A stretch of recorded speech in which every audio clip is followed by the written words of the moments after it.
You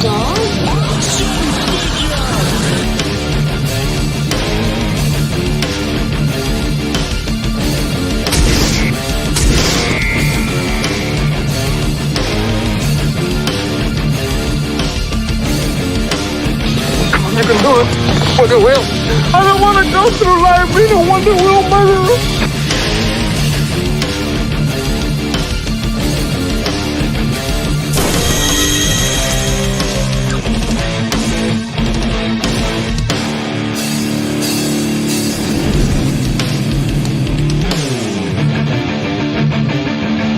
Hey everybody, what's going on? And welcome back to another Collectable Past where you can leave all your worries at the door and let's just sit back and have a little bit of fun. This will hopefully be the very last week for that intro. So the no good sons of eep beep beep that are freaking constantly claiming us on that music, the shit that I pay for through Wondershare Filmora, you can absolutely suck a fuzzy guinea pig. And anyway, how's everybody doing in the chat, man? Good to see everybody already hanging in the chat. First one in the house was Chaos Boy. What's going on, Chaos? Good to see you, buddy. Pigs are doing good, and we're glad that you enjoyed that TMNT video. Snorted Poop is also in the house. Hello, humans and other critters. What's up, buddy? How you doing? Super fan Adam Shawhan in the house. What's up, Adam? How you doing? Cotton Ministry also in the house. What's up, Cotton? How's it hanging? Of course, Vinnie and I are both hanging in the chat as well. Trina is also in the chat, up on the panel, and Wrestling with Horror up in the chat. What's going on, ETEP, man? Good to see every last one of you as we were getting ready to hang out and talk about some plastic, as Vinnie always says. Of course, joined as always by my co-host, Vinnie and Trina. What's up, Vinnie? Hey, what's up? Yeah, I'm still a guinea pig. I'm just in costume today. It's Danny the Wolverino. That's that late night eating everything out of the fridge pig. That's right. Hello. What's up, Slasher? What's up? Hey, Slasher. Also joined by Trina, Real Horror. What's up, Trina? What's up? I'm good. Happy to be here with you guys. Looking forward to the stream. And hello to everybody out there in the chat. Awesome. Yeah, what's going on, everybody? YouTube land. Also joined by our other co-host, Slasher McSplitter. Yo, what's up? Hey, buddy. What up? What's up? Good to see you. And our special guest for the evening, we have the one, the only, the absolutely ambiguous with his speech. We got Monotony in the house. Hey, what's going on, everybody? Yeah, you gotta love Filmora.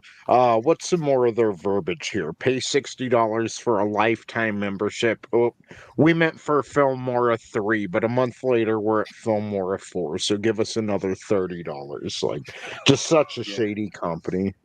What company? You know what the thing? Wondershare Filmora. I mean, the thing is that it was the lifetime when I'd signed up for it, so it was a lifetime deal. So I only paid like 50 some odd dollars when I first got it, and it's a lifetime. You get all the upgrades and everything. But if you want the extra stuff, the really cool stuff that I use in a lot of these editing that I do for all these different videos and clips and everything like that, you got to get the film stock. So without the film stock, you don't get all the crazy fun stuff like the lightning and all the other cool shit that you get. All the fluorescent neon looking lights in the background. Yeah, that's all through a pay window. And there's a lot of music behind the pay window. Once again, I'm not monetized. So, you know what? It's all supposed to be good for doing live streams. And then they constantly hit me for it anyway. This is absolutely ridiculous. And this is why I'm going back to doing all my own music again. So the last of the music that I'm using from Wondershare Filmora is getting the can. And I'm doing all my own stuff. Whether it's like stuff that I've done with my old bands or whether it's new stuff that I'm going to have to write and bring a guitarist and maybe somebody could do some drum work on it. That's what I'm going to do because I have had enough. And I want them to claim it because I'll just sue. Yeah, it's too crazy, man. Every freaking stream is just they hit us with another BS thing. But hey, you know what? It's going to be better anyway because you got great music. So yeah, man. Fun. We do our best around here. We do our best. What's going on? Soul Assassin also has joined us. Hail to chat. Guinea pigs, lady, Italian dude, a dude with a mono sounds like a personal problem, bro. What's up, Soul? What's going on? Happy Dinosaur. Good to see you as well. Chaos hanging out in the chat, talking about what YouTube likes to do because, yeah, I cannot agree more. They just like to play games. Oh, boy, have they been playing with my channel the past couple days. But we are not here to talk about YouTube. Let's go ahead and let's get into some toy talks. And we're going to start off with Indy's new segment. I enjoy Indy segments. Indy is so informative. But here we go with Indy's toy history lessons.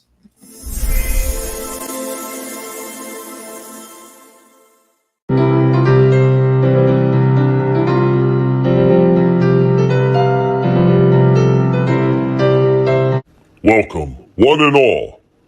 I am your Professor Indy of the Guinea Pig Collective. And now, we are going to get into some toy history.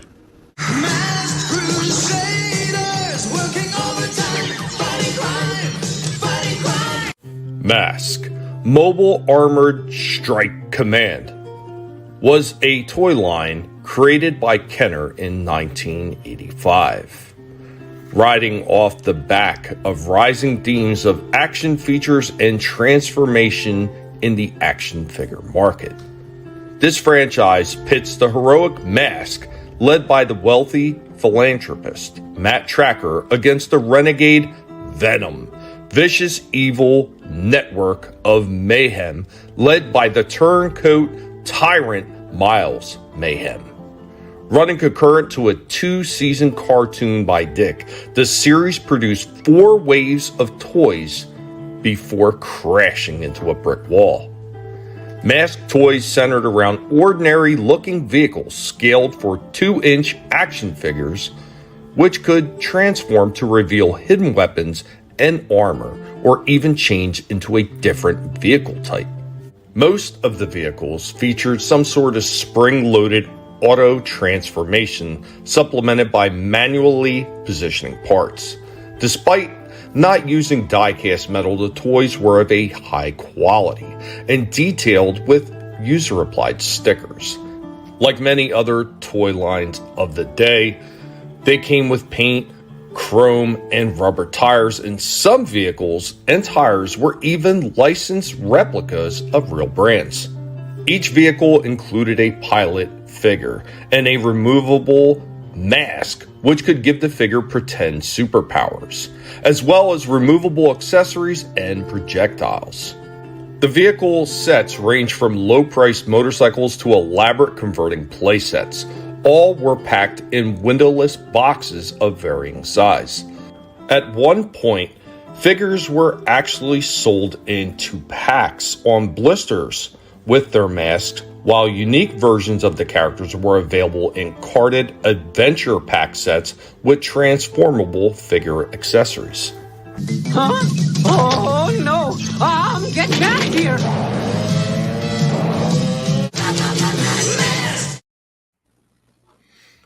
There we go with our first intro. Indy, always killing it. Always, one of these days, I got to have him do the entire video and talking himself. But that is a lot of work. That pig doesn't like to sit still. Thoughts on Mask? Freaking love them. When we talked about it last time, like I vaguely remembered them. When you showed this whole breakdown, I went, "Oh my god, I had that one. I had this one. I had that one." Yeah, it was starting to flood back some good memories. I did have the motorcycle that turned into like the helicopter thing. Never had any of them, but I had a lot of friends that had them, and they were awesome. I just never got around to collecting them. I did watch the cartoon pretty regularly, though. Nice. Yeah, those were cool. I like the Boulder playset. That thing was awesome. Yeah, never had that, but yeah, that did look good. Yeah, that's really cool. And like all the action features. So in the full-length talking toys from the past, rather, that I'm going to be putting up eventually, I have a bunch more stuff for that. But we do have something else before we get into our next topic that's going to kind of like piggyback off this idea of Mask and some of the things that they have. What's going on? Keely Chow in the house. Keely. Happy Dinosaur. Every time I hear Mask, I think about Robot Chicken. What's up, B-Tep?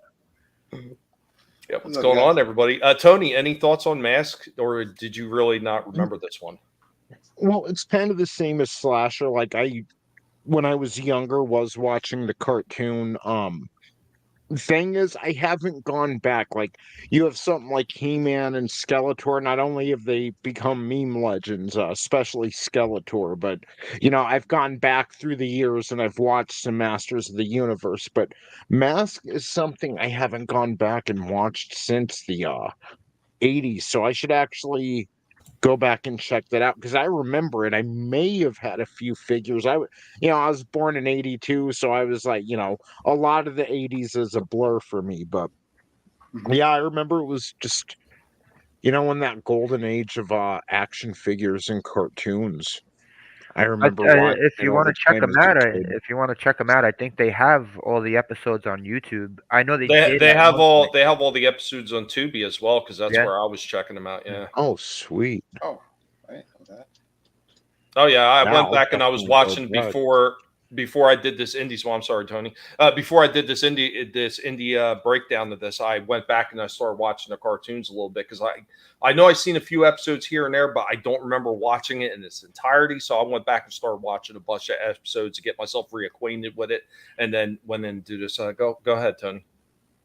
No, I was just one of the things I distinctly remember about Mask is seeing the movie Mask on and like, oh, sweet, thinking, Wait, like not a the Jim Transformers Carrey one, the movie or Eric something. Stoltz one, you mean, right? Yeah.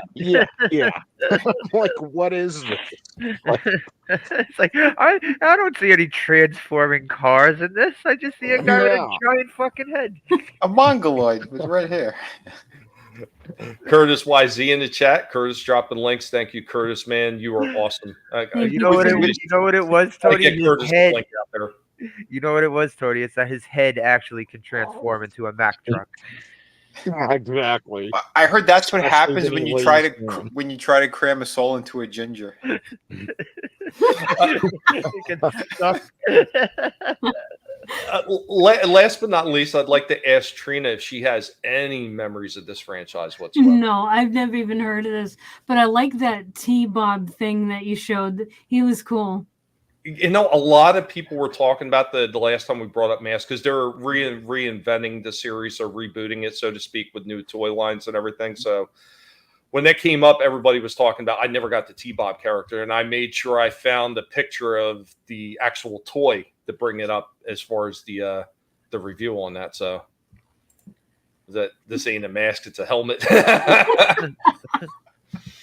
Yeah, I had mentioned I had a few of the small figures that I wound up selling. I didn't have any of the vehicles. I believe my brother did, and I was looking through some of the stuff that they did. So they did some G.I. Joe crossovers with Mask. So they did Matt Tracker a couple times, and I know that they did a later one where they race swapped them.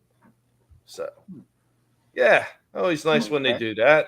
You did a race swap back in the 80s? No, this is more modern. Oh, okay. Is with like it almost looks like a G.I. Joe classified version of Matt Tracker. So they had two different ones. They had the normal one, which is the white guy, but they made him look old as shit. Like I don't know, as if like they're pushing him out, and then they have a black guy version of Matt Tracker. And I was like, okay, so they got two versions of Matt Tracker. Like it's kind of like the whole Santa Claus thing. I don't know. I didn't quite get it. But I'm kind of hoping with this rebranded relaunching of it that they're going to stick with the original designs of the toys, because that's the way you're going to be able to sell this franchise to people who liked it or people who watched cartoons. You want to sell them what they're going to remember. But they also weren't like a one and done franchise like so many others, right? They lasted a few years. Yeah, they almost made it to the third season, but what happened is, believe it or not, the toy sales were nowhere near as good as everybody thought they were, and that was one of the reasons why this one actually went under. I'm personally think that they didn't do enough to push the line. They had the cartoon, but I think they needed to do more. They needed to have a big comic run and everything. Yeah, but I think it was a short comic run, if I remember correctly. I think later on, in more recent years, I think someone had done Mask again as a comic book. I could be wrong, but again, it's hard to keep track of shit, especially when You don't like what the mainstream's doing. The cartoon had a badass theme song. I love that theme song. The theme song was definitely fun. Definitely fun. My mask. But before I pass the torch off to somebody else, we're going to take a quick commercial break. You guys can fight it out who's going next.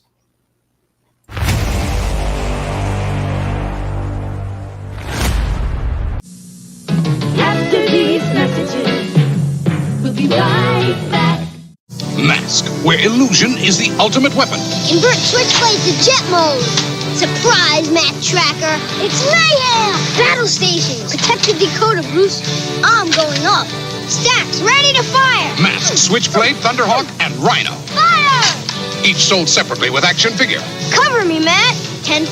Sato's getting away. But you're not, Mayhem.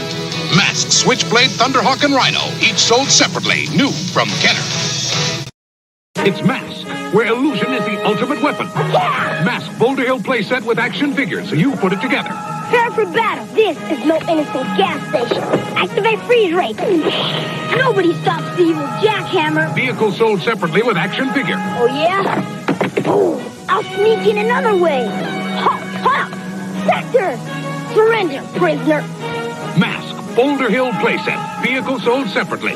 New from Kenner. An incredible secret is revealed. When innocent-looking vehicles and ordinary men become an awesome fighting team. It's the secret of Mask, where illusion is the ultimate weapon. Piranha's getting away with the laser blueprints. Stop them! Condors. Waiting for takeoff. Mask vehicles and playset each sold separately with action figures. I'll let him off at the river. But Gator's ready, and he never gives up. Goodbye, you're through. Mask, where illusion is the ultimate weapon. Ah! Now, back to our program. That fucking Those were the awesome. motorcycle helicopter. I always wanted that one. Mm-hmm. Also, you know, the bad guy's his government name is Miles Mayhem. He has no choice but to be a bad guy for the rest of his life. Exactly. Like Buddha Judge, he had no choice but to catch H. Never mind. Cotton has some fun. Monkey Cotton has some fond memories of the Jeep boat, apparently. He's mad it didn't float. Yeah, that's the worst. Did he have a defective one, or was that all the toys? I think it was all of them. Yeah, there was a lot of those toys that were supposed to float and they didn't. I heard somebody put a USS flag in a pool before. and Yeah, it I heard floated. that too. Yeah. I know the hovercraft for GI Joe definitely floated. The killer Yeah, whale that definitely Yeah, floated. that one did. I knew this fucking kid. This son of a bitch. I was so mad at him. Like, I never let it be known because he had this dirty ass little kiddie pool in front of his house, and the fucking whale was sitting there just years floating in this green fucking water. Oh, You son of a bitch. Gross. that's what? Who would? It's like that one kid I knew, like up the block when I was small. I never got my hands on a Batman superpowers, and he had one, and it was like a fence, and you could see like like it's the way that his basement it was like the double doors on an angle, and they open up like that. But they'd go into like a really short backyard that was like all concrete. It was super small though, and you could see there was like a chain link fence, so you could see what was there. And he had the Batman just sitting there on the floor. Like this kid, he didn't even appreciate what he has. And me and my cousins were trying to get it with a stick. Vinnie, I know. Okay, so I know this story isn't a lie because you've told this story a few times now. This is definitely a trauma from your past. It really was. It broke my heart. This kid treated that dog. I mean, like that fucking toy like shit.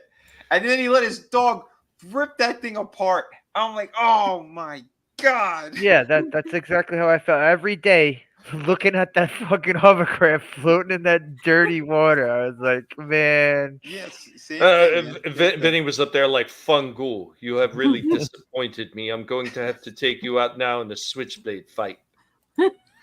Yeah, it was not kosher. I didn't like it. That's Not okay. right. Treat your stuff with respect, damn it. Because if you can't respect what you have, you're never going to respect anybody else either. I mean, That's true. Curtis is showing some respect for the old commercials. They don't make them like that anymore. Yeah, you're absolutely right. Spice Yeah. work. Curtis going on about the fake boat, and then Cotton's new slogan: "The boat didn't float." And you're not wrong, Soul Assassin. I'm sorry, Tony. No, I was just gonna, not to derail the show or anything, but Papa Cotton brings up a good point. Like, do you think maybe as the show goes on tonight, we can think of like the dumbest toy we've ever owned or set of toys or something, and maybe talk about it towards the end? Because, yeah, man, I got a rant. Oh, yeah, absolutely, Sweet. absolutely. But the knife fight is over. I believe Vinnie, you won. Yeah, because I have the power, so I won. There you go. See, I already pulled it up. Yeah, I got a couple of shorts I'll show real quick, and then we get into other stuff. But yeah, so I'm done with the store this week, and yeah, I wanted to brag on a couple of things. So here you go. Some McFarlane stuff. I'm sorry, this guy looks like he's wearing a diaper. That's a terrible design. It's a god awful design. That's supposed to be Cyborg. Like what the? He's got like nothing that looks cybernetic. Like he's wearing black leotards, and then I don't know. Yeah, that's a lame ass Cyborg. Holy shit. Yeah, Yeah, it's so almost like that really is bad. it's horrible. But wait, there's another really bad design right behind them. So you got terrible designs. Here's another pretty bad one. It's a Red Hood? That's supposed to be Red Hood. That Red Hood is supposed to actually have a full helmet on his face and a leather jacket. And the suit. Oh, you mean like the rebooted Red Hood, not the Joker Red Hood, yeah. Well, this one's just got. I don't even know what the hell this one's from. Maybe That's CM Punk. Yeah. The CM Punk version of Red Hood. Real quick. We got a drive-by comment in here. What car is that coming up? Creep. Drive-by. So Curtis was so gracious enough to put the agglomeration together. So a diaborg, a diaper, and a Borg. Diaborg. That's what that cyborg is. Oh. And what's going on, Bad Take Bojan? What's up? Soul Assassin thinks that the show is becoming therapeutic. But we have internal issues that need to be fixed. A little bit. Frankie knows the kid I was talking about too. He goes, "Why Borg?" Yeah, why Borg? I just went to click on it as soon as you did too. Yeah. But yeah, this design pisses me off like to no ends. Because like, first of all, he's not going to have like a regular short sleeve T-shirt. And then if you're going to put wrappings and stuff, he'd have some kind of elbow pads since he's a martial artist and he's jumping through shit. And could this just possibly a Red Hood formal wear, for when you're going out to dinner and you may possibly kill, but you might not? Yeah, his cutoff hoodie. Like, is this one new? Did this come out this year? It was in the store this week, so I'll say yes. I don't know what the hell this one is from. I don't really follow DC much. There's one or two books I might pick up from time to time if the artwork's really good, but yeah. Ridiculous. Oh, and mind you, no guns, obviously. No guns. He got his little knife. I don't know. What a piece of shit. Okay, so here's some McFarlane stuff. We put a sticker over his face. Now, this actually looks really good, but yeah, you wouldn't be taking these out of package. I could tell you that right now. Because there's like virtually no proper articulation. So if you were to open this, he's going to hold it like a club in his hand, not like an actual guitar.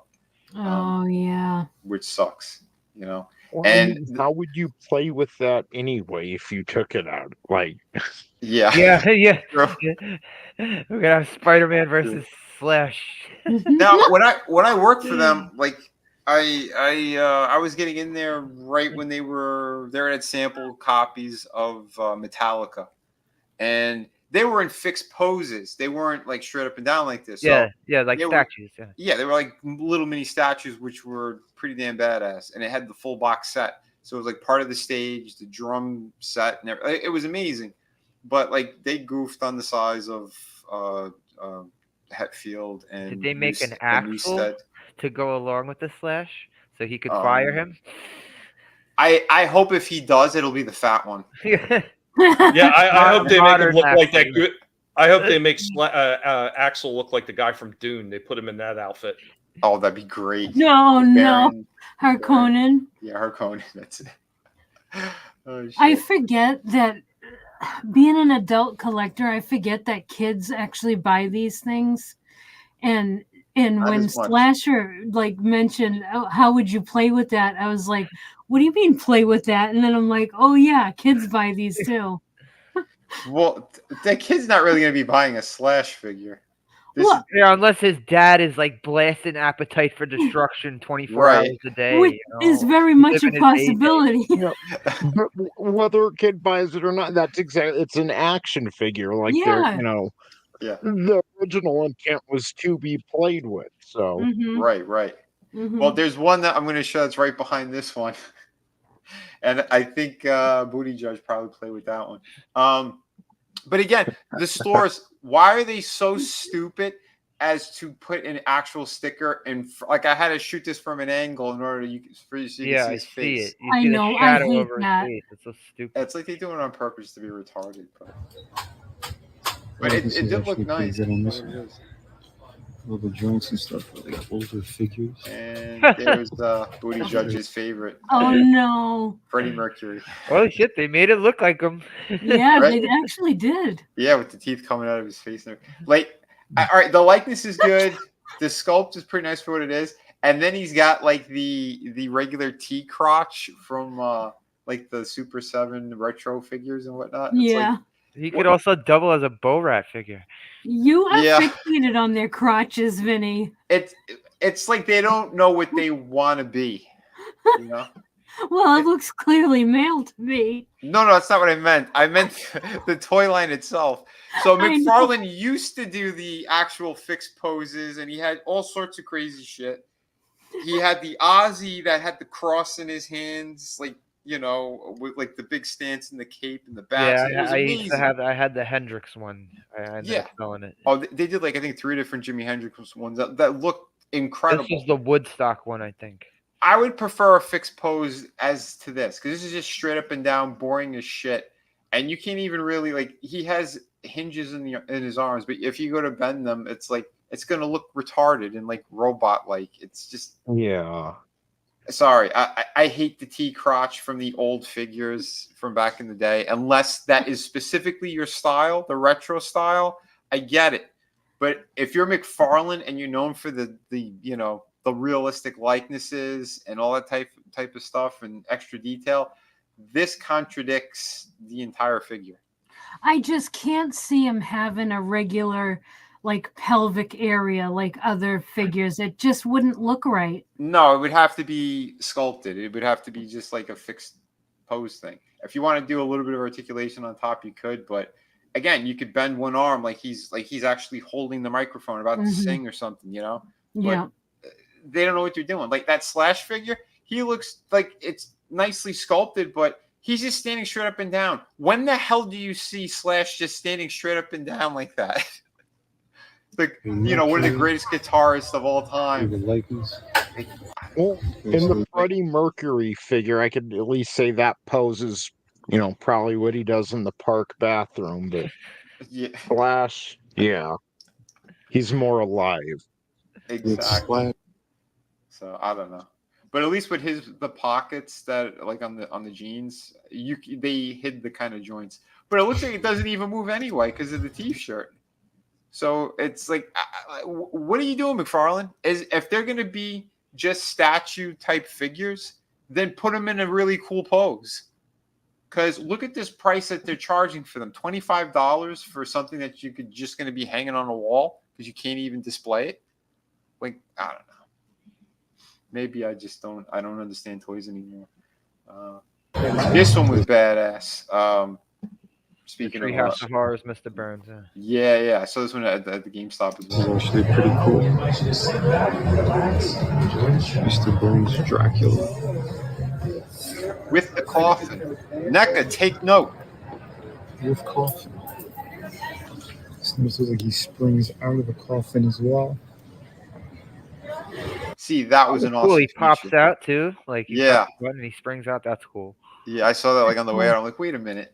There's an extra function on here. See, that reminds me of the old Burger King toys, like kind of like the one Slasher had shown off last week with the creature from the Black Lagoon. Yeah, so they did a Dracula like that too. They came with a coffin, and the front ends of the coffin pop open, and it had a little lever that kind of like you pop them up with it. Oh, so those Burger King ones came with accessories, right? Yeah. Yeah. Not all of them did. Like the creature just came by himself because he had a light up feature. But like what was it? Frankenstein came with something. I think the mummy came with a sarcophagus. Dracula came with a coffin. They had a few ones that came with shit. I think Frankenstein might have came with a table or something. Someone showed a picture of them on Twitter the other day, and I had no idea these were Burger King toys. And then he had stuff in the background, but I didn't know if that was like spare stuff from other toys or if it was part of it. But yeah, I remember the Dracula had a red coffin, right? It was like a reddish brown, I believe. I have it in the back. I have it sitting in the back. It's something I'm meaning on getting the film, especially since we're going into October and Halloween and everything. So that'll be coming up soon. Sweet. Curtis, that old school T crotch.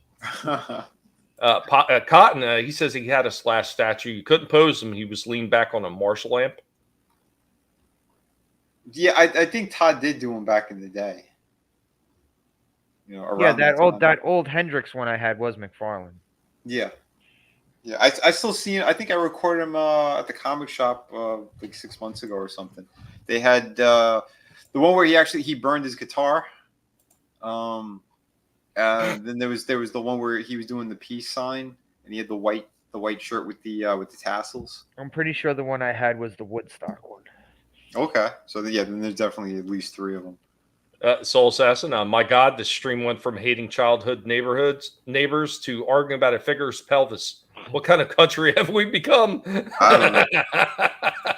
It's wild. What's going on, Shifty? What's up, Shifty? Hey, Shifty. Yeah, he's kind of upset with the new Simpsons figures. I did pick up Homer because he was way cheaper than the other stuff. So I do want to review him. I'm not getting a full line.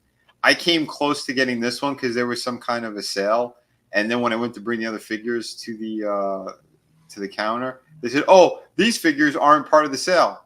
I said, "You have signs all over the store saying any figures buy 2 get 1 free," and like, well, I guess like McFarlane didn't opt into it, and it was GI Joe as well. They didn't opt into it either. I'm like, well, then I'm not getting 3 figures. So, because otherwise I would have gotten this guy for free, but you just lost a sale, pal. Right? Those dummies. This was kind of cool, actually. I saw this in Hobby Lobby. It's like a relief. He's 3-dimensional. Like he's really popping out of there. And then whatever paint job or something that they use, like it had like an extra cool finish on it. Pretty cool Spider-Man relief. Yeah, you can find some good superhero stuff like this in Hobby Lobby. Yeah. I think a lot of it too is they're not licensed. Some things are, and it looks like a lot of things aren't. I was kind of surprised. Oh, really? I didn't even bother to look at that. Yeah, so I don't know who they're cutting these deals with, and I'm like, if that's the case, how do I get my stuff in here? That's where I got my lenticular Superman Clark Kent picture. Oh, sweet.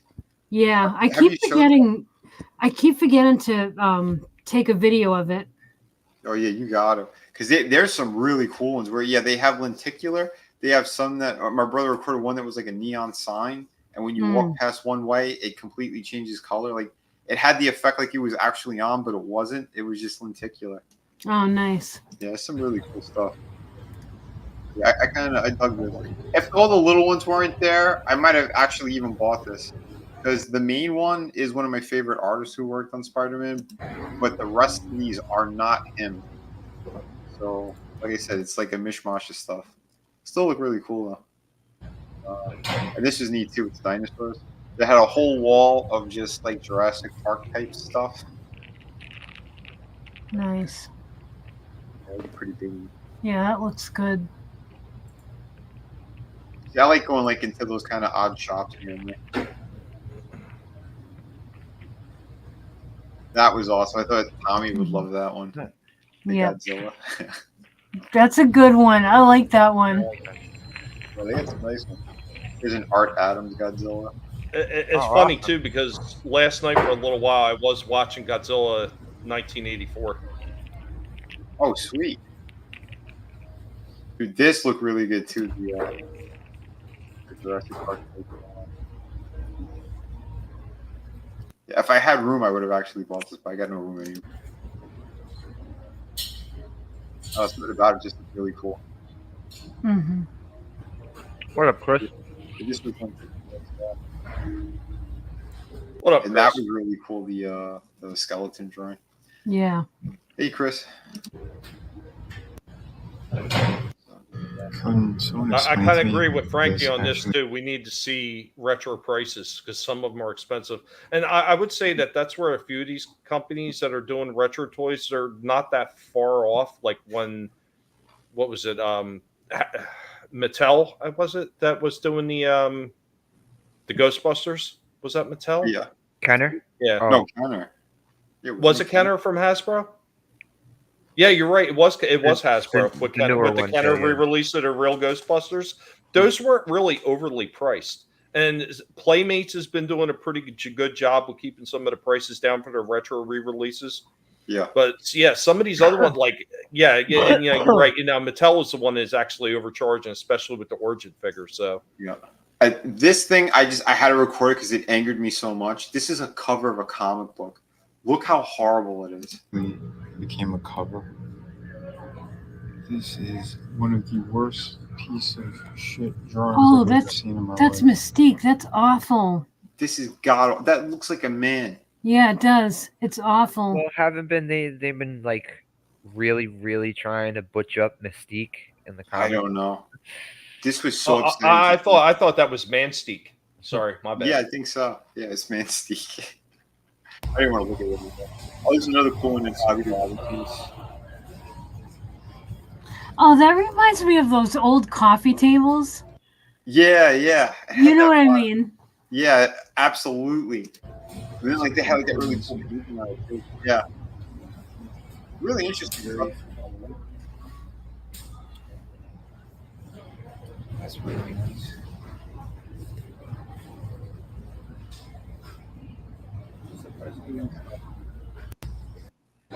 Oh, the black and white ones are out. Oh. I wasn't even aware of them.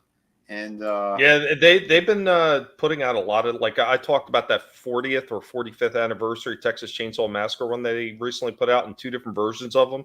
So I mean, they've been hitting it back up with the Toonie Terror stuff, especially right around October is when, it's smart. That's when they should be releasing a lot of these things. Absolutely. Getting back to that real quick, Frankie also says Mr. Teak.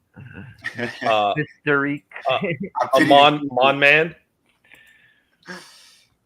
Yeah. reminds him of Bob Ross, the painting stuff. Mm-hmm. Yeah, pretty damn nice.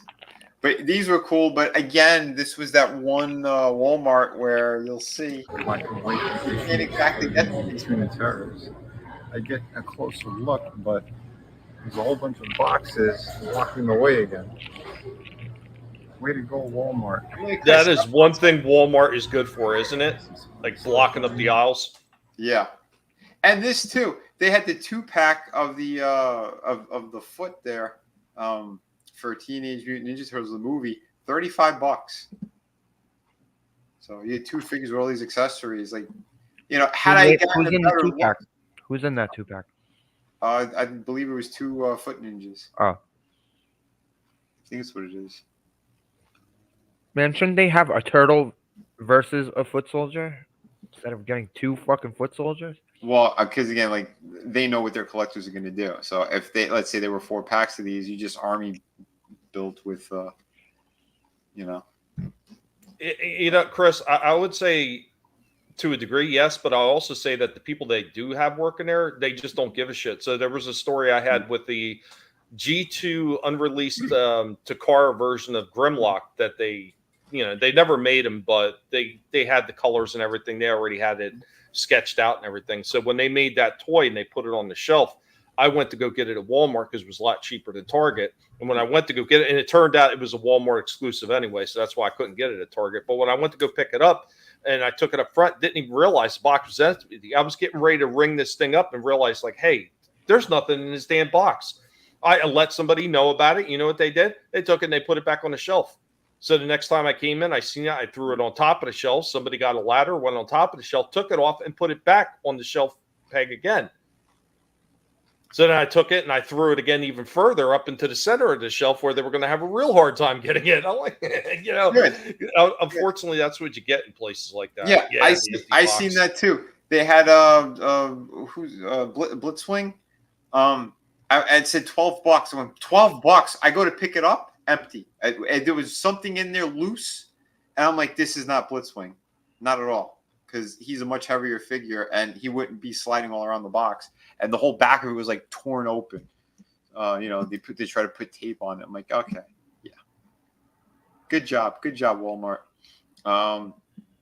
But yeah, it's shit. Oh, by the way, before I forget, it looks like all Targets are pulling all of whatever's left of their DVDs. So if you are still looking for movies, Blu-rays, or DVDs, because I know they still have occasionally they bring some in. The one Target that I went to, they normally had a whole wall of them, gone completely. So we knew it was coming. There's a bunch of us been talking about it. There's been a few deniers saying they're not getting rid of it. Oh, yes, they are. Oh, yes, yeah, they are. are. I've been watching it. Both you and I have gone to these stores and recorded this shit and put it up. That it's shrinking every time we go back. Best Buy stopped months and months, or no, was it almost a year ago? 6 months to a year ago. They pulled all their movies out. Games are going to be next. You could see it. I think even the figure section, because I was kind of surprised to see that they had the new McFarlane Marvel statue shit. But other than that, there's nothing new. And they took that whole wall. They had a huge wall of figures. It's relegated to just like when you go to checkout, and that's where they used to put the movies when you're on the checkout line, and one other small spot in the store. That's it. So, well, as far as physical media is concerned, when you're talking about DVDs, Blu-rays, and stuff like that, I knew it was bad when I started seeing their 33 record album aisle in Target was bigger than their DVDs and Blu-rays. I knew that was the writing on the wall at that point. So, I mean, if there's anything out there at these stores, you better go get it now, because once they're gone, you're going to be relegated to trying to find these things online. You know the prices are going to wind up going up. Chris is talking about that's why the windows are imperative. Yeah, Vinnie and I talk about that all the time, especially Vinnie. Vinnie has been hot about that ever since they took the windows out. Soul Assassin, I hate resealed figures. Yeah, pricks that do that shit when they don't even mark them down on price. Yeah, there's a lot of them that do that. Full price, all taped up. That as well. Yep. Oh, man. On Amazon, these are cool figures, not posable, really detailed. Popo Crocodile mutant figure on Amazon. We'll have to keep that in our back pocket. Look that up. Yeah, there are some good companies doing crazy stuff. Some shit that is licensed, some that's more third party. There's a lot going on. Ninja Turtle stuff is on sale. They had some of the NECA stuff. I couldn't look it off because when I went further down, there was a complete wall of boxes that you can't get past. So it really sucked. Yeah, so when I get irritated enough when I see a wall of boxes, I tend to start knocking them over. Yeah. I moved a few things just so I could kind of shoot that. But yeah, I don't know, man. It's aggravating. I tell you what, people that are in stock tend to pay attention when you start picking up their boxes and tossing them down the aisles. I'm just saying. But here's the thing that's the most crazy. So in that aisle where they had all of them and they pushed them all in the toys, had they moved them to the opposite end, because no one ever goes to the other wall, and it's mostly like books and magazines. No one's picking up magazines anymore. So why don't you push them against that wall? Nope. They're covering up the figures. You know, that makes them more money if they do so. There you go. Yeah, I hear you guys, man. I hear you. Yeah, games and everything, it's all going downhill, and it's going down quickly. And that's because of the younger generation and their absolute freaking, I don't even know what it is. It's apathy, but it's also their insistence of having their faces buried in phones all the time. Mm-hmm. It's part of the brainwashing that Bill Gates and all them did. And the Al Jolson figure. Chris, was there an Al Jolson figure? Oh shit! But yeah. So real quick, he was talking earlier about therapeutic. Soul Assassin sent me this. This is Vinnie's collectible past therapy session. Not just mine. Notice how the other pig is holding the stomach. That's where the switchblade wound is. Oh, that's where I would have stabbed that kid. He also sent me mock-ups of Indy. It's cute. Those are the coolest. Oh, the little one. Short round. Oh shit. These look great. They do. They're cute. Yeah, that's awesome. It's AI replacing us artists. Figures are next. Yeah, they've been talking about it in some places. What's some that? places are looking to cut down on how many figures they have in the aisles. Yeah. Oh yeah, someone was commenting on the McFarlane thing that I showed there, the diaper one.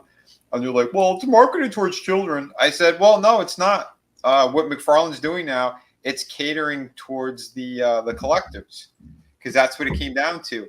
Remember I showed that figure a couple of weeks ago where at the very top of the box it said not a toy? Oh, yeah. That was one good thing about the 80s and 90s is we still had the mentality back then that, look, if you don't want your children playing with this, that's on you, the parent. If you don't want your children watching this on TV, that's on you, the parent. But an entire industry didn't have to cater to parents who are too lazy to supervise their children and control what they are consuming or playing with, and that's kind of all gone out the window now. Like, you barely even hear that argument anymore. It's just everyone kowtowing and basically catering to these lazy parents. Yeah, they really I don't think most parents even care what their kids are doing online anymore. Nope. That's why so many of them are getting into trouble. No, I mean, it's become the modern equivalent of the babysitter for them. I mean, when I grew up, a lot of parents, it was like stick the kid in front of the TV. Yep. And now it's become just stick an iPad or an iPhone or some other smartphone in front of the kid's face and just let them do whatever. Yeah, I remember that. Even though it's been proven to change their brain chemistry. Yep, my niece does that with her daughter, and she's like, I think she's like a 5 maybe, and oh yeah, she's all about the iPhone. She does like video chats with well, it's supposed to be just with the family, but I'm like, I was telling my sister-in-law, I'm like, that she can't be doing that. That's way too much exposure online for her. It is. But the thing was, I'm sorry, when I was a kid, anyway, all right, sure, we sat there, watched TV, and played video games, but we didn't do that all goddamn day. We'd do it for about maybe an hour or two, then go outside and fucking roam around the neighborhood and do shit, Absolutely. I think that's something that's absolutely lost. I mean, that's why we've talked about it before. I still see kids in the toy aisles, but not to the extent when I was younger. I mean, you couldn't walk into a Toys R Us when I was younger and the place not be packed. Like, freaking, there was always people up in there. And I see all you guys talking about this stuff and what's going on, Tree Rock. Good to see you. What's up, Tree Rock? Yeah, you guys are not wrong, man. You're not wrong. And Shifty, I understand that too. He said he bought a Black Series lot on eBay, and when he got it, he opened it anyway, make sure it had the right figure in there, and you have to. And Vinnie's talked about that, where he picked up a freaking toy in Ross, and he got barbecue in the package instead of Shockwave. Yep. Man, I was like, what the hell happened here? And it was factory sealed. Yeah, because trust me, I look at the tape and all that stuff too, because I know a lot of these scumbags what they pull. Is absolutely ridiculous. Well, you got to watch sometimes some of these things. These people are getting stuff that looks like factory seals and resealing it, and I've seen that a couple times myself when I pick stuff up. And I got it home and I was like, "Oh, this ain't right. I'm taking it back." And then I started inspecting it more a little bit closely, and found out this thing was fucking resealed. And they did such a good job resealing it, you would have never noticed it in the store. Yeah. I agree, Curtis. They shouldn't get phones until they're a little bit older. Like my daughter, my daughter was pissed. I didn't give her her own phone until she was like 16 or something. She was pissed about it. I was like, "What do you need it for? What is dire emergency that you need a phone for while you're sitting in school all day?" Yeah, like it was one thing if your 13, 14-year-old kid wanted their own line back in the day when a phone was just a phone, but now it really is like a passport to the world, and it's like, there's nothing stopping them from accessing sites they shouldn't be on, or, unfortunately being exposed to sickos out there. Yep. Like Comics Key. Damn, Soul. Soul said he bought a Witcher figure and it came with a Mandarin Spawn figure. I was like, what the hell happened to Geralt? Oh, Jesus. You can't. Yeah, playgrounds are empty now. It's so eerie walking through a park on the weekends and only seeing adults in attics. For real. It's crazy. It is absolutely crazy. For sure. Yeah, make sure to always drop all your stuff. I know Curtis was already kind enough to drop your link in the chat, but I mean, if there's anything extra you want to push in particular, be sure to drop it in my chat. Don't care. Don't care. Drop it, man. Let people know what you're doing. So let's jump to the next topic, unless you had something else, Vinnie. I got a couple of figures, but I don't know. Yeah, if we're taking turns showing stuff or not. Well, here I'll play a toy break. Slasher, did you have something tonight? Yeah, I got some stuff. Okay, here I'll throw a toy break up. Go ahead and get yours ready, Slasher. Well, we'll go with you, and then Vinnie, you can go again. All right, so here we go with your Collectable Past toy break for the evening.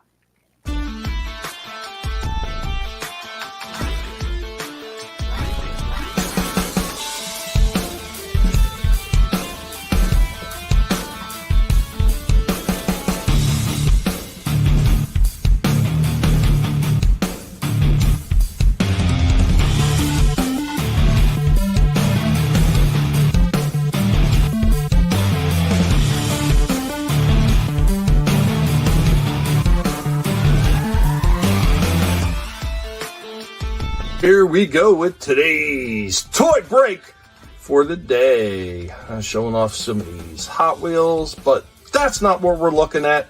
Here we go. Johnny Lightning and the Blues Brothers and their little police car. Like this one. Had this one for quite a while. We got the nice little Elwood and Jake signatures on there. That's pretty cool. And then we also have this one from Jada. We have the 77 Pontiac Firebird from Smokey and the Bandit. Of course, this one being a little bit larger size car. Pretty cool looking nonetheless. I love getting these little movie collectible pieces. Anyway, guys, that is what we have for your toy break for today.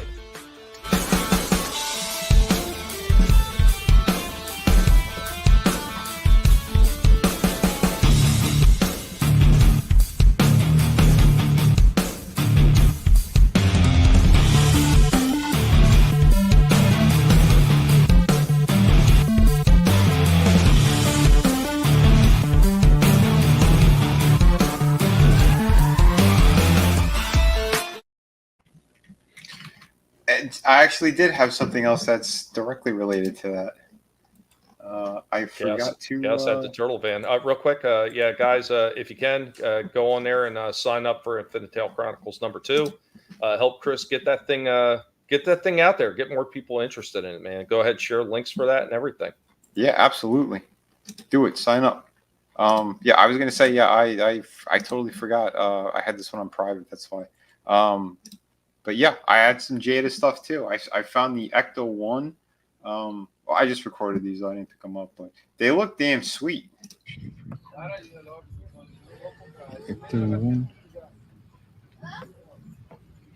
Great details on them.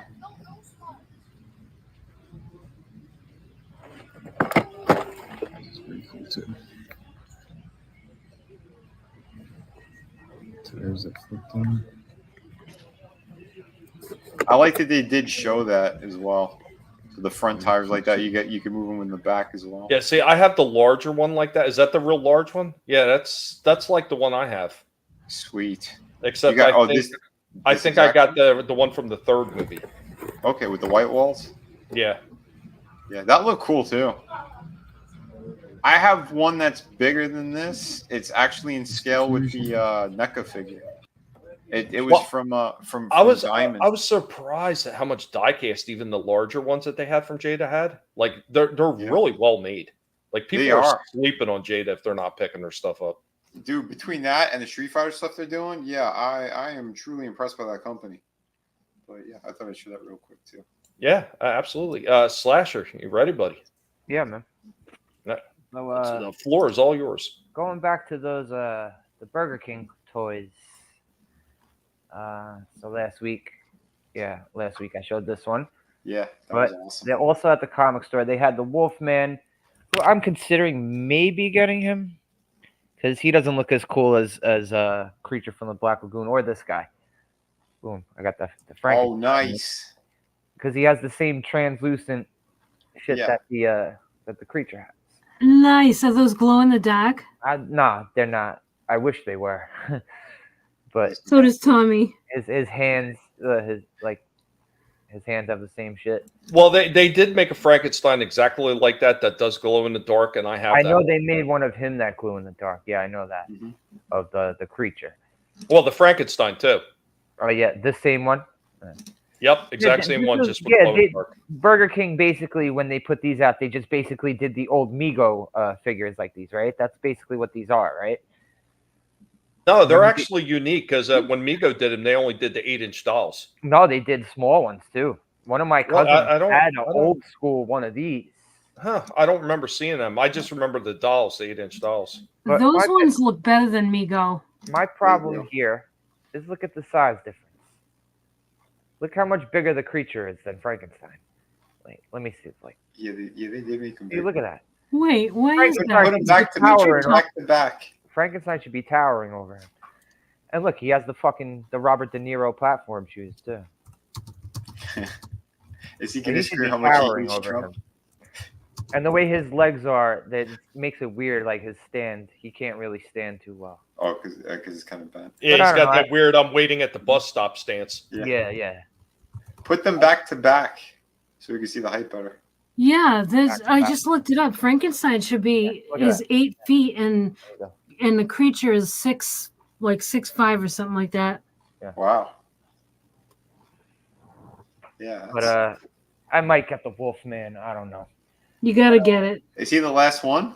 Dracula. They have Dracula too. And Dracula. Okay. They had the mummy. They had a mummy too at one time. Oh, they did. Oh. Yeah. But I also picked up a couple of McFarlanes. I got this guy, Heatwave. Oh, okay. Never even seen that. Flash villain.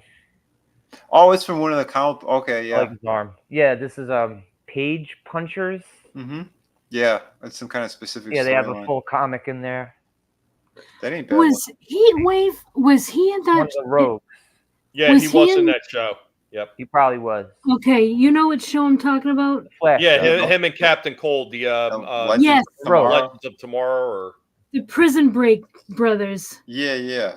But what's his name? There's also some sort of card here too.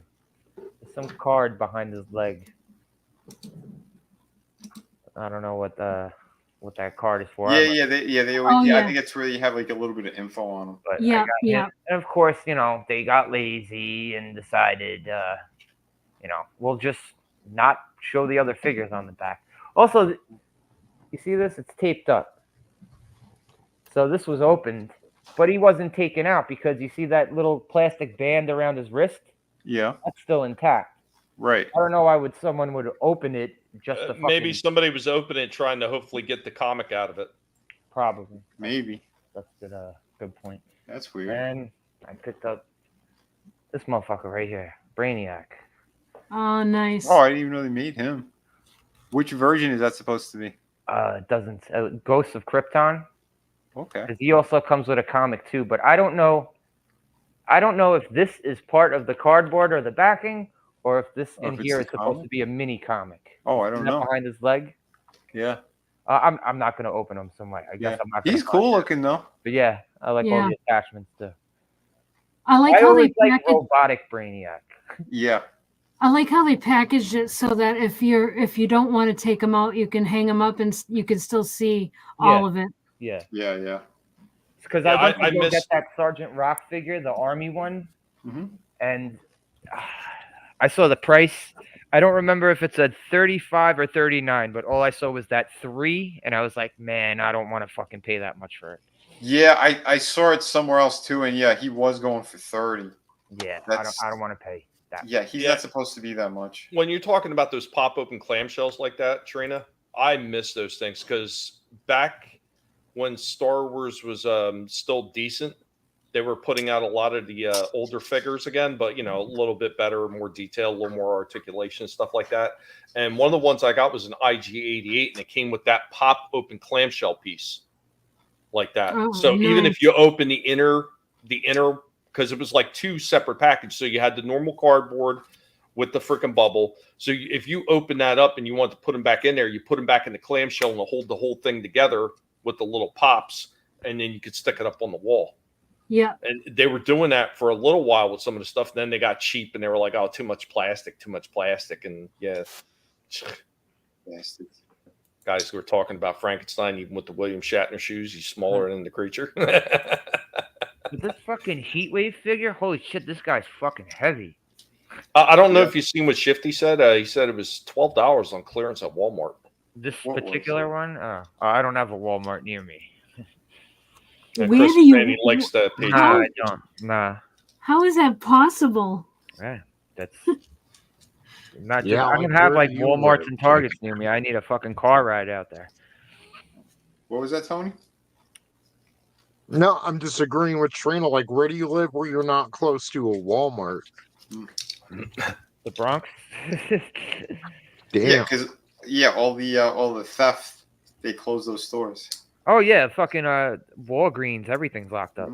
Yeah, one of the Walmarts I go to, they closed down the self checkout completely because of thieves. Yeah, that's not surprising. They're doing that basically at all the Walmarts now. Yeah. Or like 15 items or less for the self checkouts. Yay, regression. Yeah, I saw another sign, but I'm not going to repeat it on here. Vinnie, did you want to go again, or did you want me to play something? I can go. Yeah. Okay.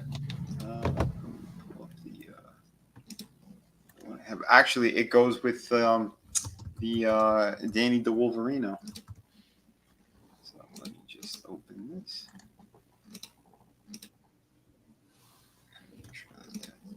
It's full screen. Here we are. Present. Yeah, so I have an astonishing Danny the Wolverino figure. No, it's actually Wolverine from Astonishing X-Men. This guy is not easy to find, and I saw him at a Big Bad Toy Store, and I snatched it up. He's one of my favorite characters, so yeah, I pulled the trigger on him, and I'm happy I did. This guy is incredible. I have a couple of gripes, and I think it has to do with the art style that they chose.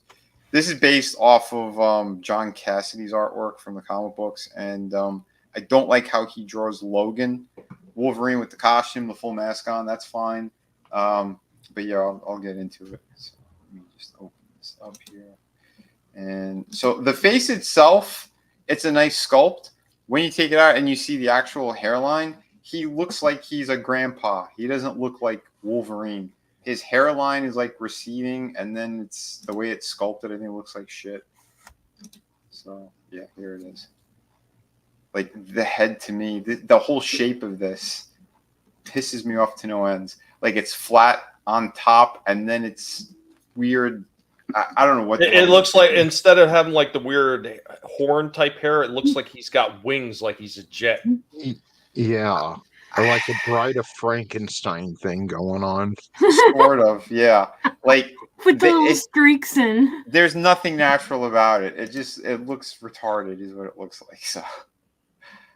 And even like the back of it, like I don't know what the hell's going on here. Did they flock his arms? It's actually sculpted. Yeah. It's not flocked. They should have flocked him.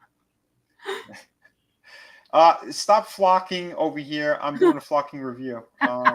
Where's it stop, Trina? Where's it stop? Do you want little hairs poking through his outfit on the back too? In the pelvis area. They're like, yeah, there was a shirtless version. And he's all flocked only by the crotch. Because this was for Trina. But yeah, no, it's sculpted, and then they actually did like speckling. It was interesting. I've never really seen that done before on a Wolverine figure. I don't know. That looks like blackheads. I don't like that. Yeah. I don't know. I don't mind so much in person. It's because it's zoomed up with the light on like that. It really stands out. But on the shelf, he looks awesome. But the thing is, it's obviously not with that shitty head. Yeah. So the masked head looks really good. But the articulation on this guy is just amazing. And this is the first time we actually have a Wolverine that has alternate hands. So it's not just either the closed fist or claws. He's got a splayed out one. He's got a pointing finger. Yeah, they did different stuff so you could get more poses. But no hand with a cigar, right? Wait, so yeah, for they're all never the going to do that. Wolverine figures they've been putting out and all the goddamn extra hands and heads they give all these figures, they skimp on giving extra hands to Wolverine of all fucking characters? Yeah, and the other ones, That is so fucking stupid. It is. It really is. But that's why I'm happy that this one actually has them. So that was cool that they I'm like, why can't they do this all the time? You know? The butterfly joints are amazing on this guy too. Because it's the way that they have the actual design of the suit. They could really hide it better. He's got the proper diaphragm cut that I like with the hinge by the waist. So you can get a lot of great pivot and different poses out of him, which is cool. He looks a little taller than the 97 X-Men one, but it's not. They're the same exact height. So I guess it's just the way that the design is, and that he's not wearing blue underwear. It's just like all open yellow. That's why I like this suit a lot. And obviously, you can see this is the suit that they used for the last movie. That's actually a good question. Adamantium toenails. His daughter has itch, stupid. That itch you late at night, you just want to scratch your calf, you know? Yes. Oh, shit. But yeah, the masked head looks awesome. I really like what they did. They did the shorter ears too. That's the style that the artist used. But yeah, with the gritting teeth and everything. Here's the alternate hands. Here's your closed fist. Here's his pointing one. He could do, you know. Is that the one old that exam? He helped Cyclops out with his routine inspection? That's right. He's like, Gene's not here. You need help, Scott. But yeah, I want to put the 97 head. That already looks better with the cartoon head. The thing is, the skin color is different. His face is a little more yellow. I don't know. They went kind of Simpsons with that. But still nice. I love the colors that they used too on this costume. Wait, his daughter has foot claws? She's got one that, yeah, it's so stupid. But that's because they were really retarded people who helped design that character of X-23. Yeah, that was Joe Q. And then some fat gay frog tried to take credit for it as well. And it's like, why would you want to take credit for that character? But anyway. Doesn't she only have 2 claws on her hands? There's, on each hand. And then, one in the foot. One each. One on the foot. Yeah, so dumb. Stupid. I mean, there was a character like that, the tarantula. He had those little knife tips on his toes. That was like what's breaking Trina right now? the visualization of knife feet. With knives hanging from their feet. Toenail claws, like I just can't. Jesus. Yeah. Oh yeah, I popped on the 97 cartoon masked head, and that looks really good too. Yeah, that looks good. Yeah. It's the yellow's a little bit brighter. You can't really tell so much with the light on it like that. But yeah, it's slightly brighter. The one that's actually on the body, this is more. It has like a little bit of orange into it, so it's not just pure yellow. I kind of prefer that, but yeah, here are the 3 of them together. It's a Wolverine party. So Now I just need a fat Danny DeVito figure to go with that in costume. But yeah, like again, 97 was really good. But I do like the posability and the design of this one here. Really good. Oh, wait a minute. If you're going to have the fat Danny DeVito Wolverine, you're also going to need the skinny, soyed out Sabretooth to go with them.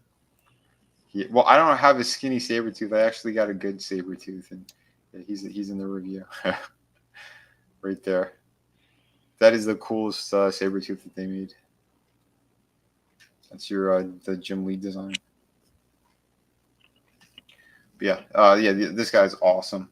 These figures are pretty cool, but yeah, he is like next to impossible to find. That's why when Big Bad Toy Store had it, I'm like, yeah, I'm just gonna get it because you can't find them in stores. My friend told me when this freaking thing came out at Target.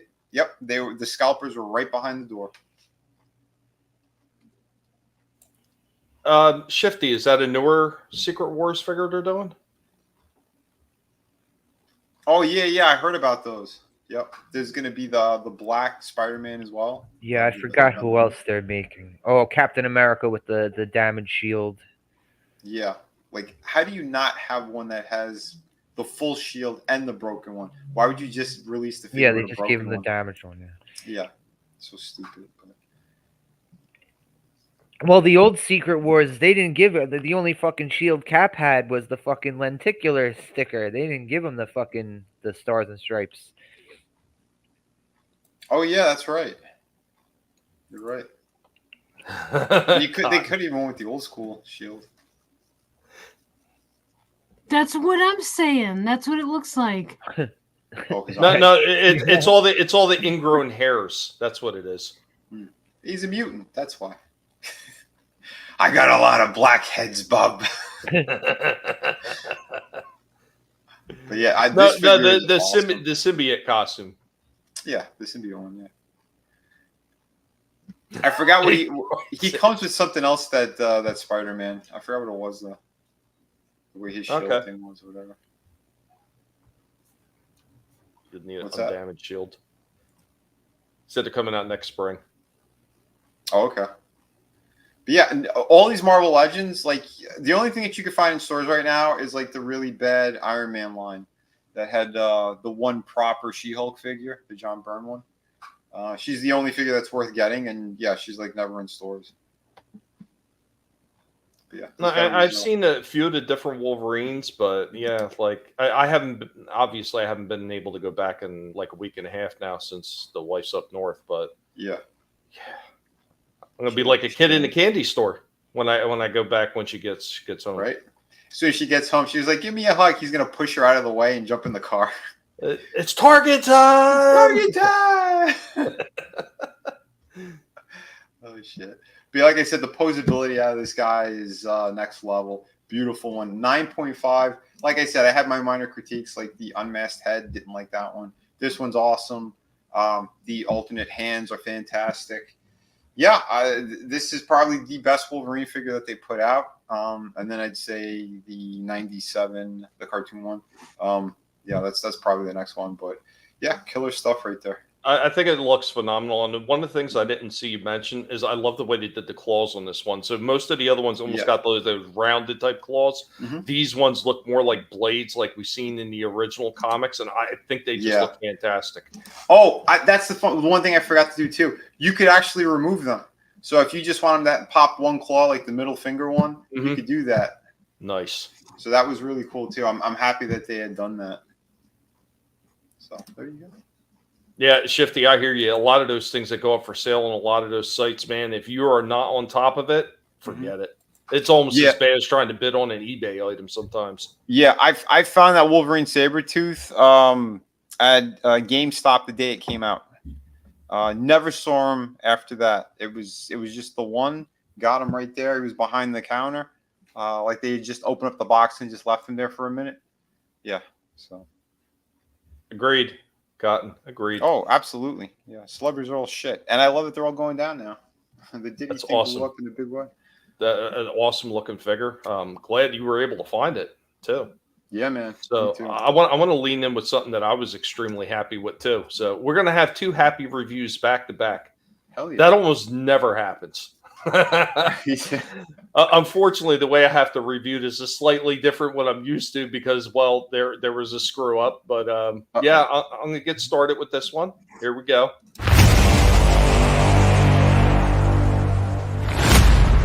Welcome back, pig lovers, as we're hanging out with Dark Helmet, the sci-fi and Transformers pig.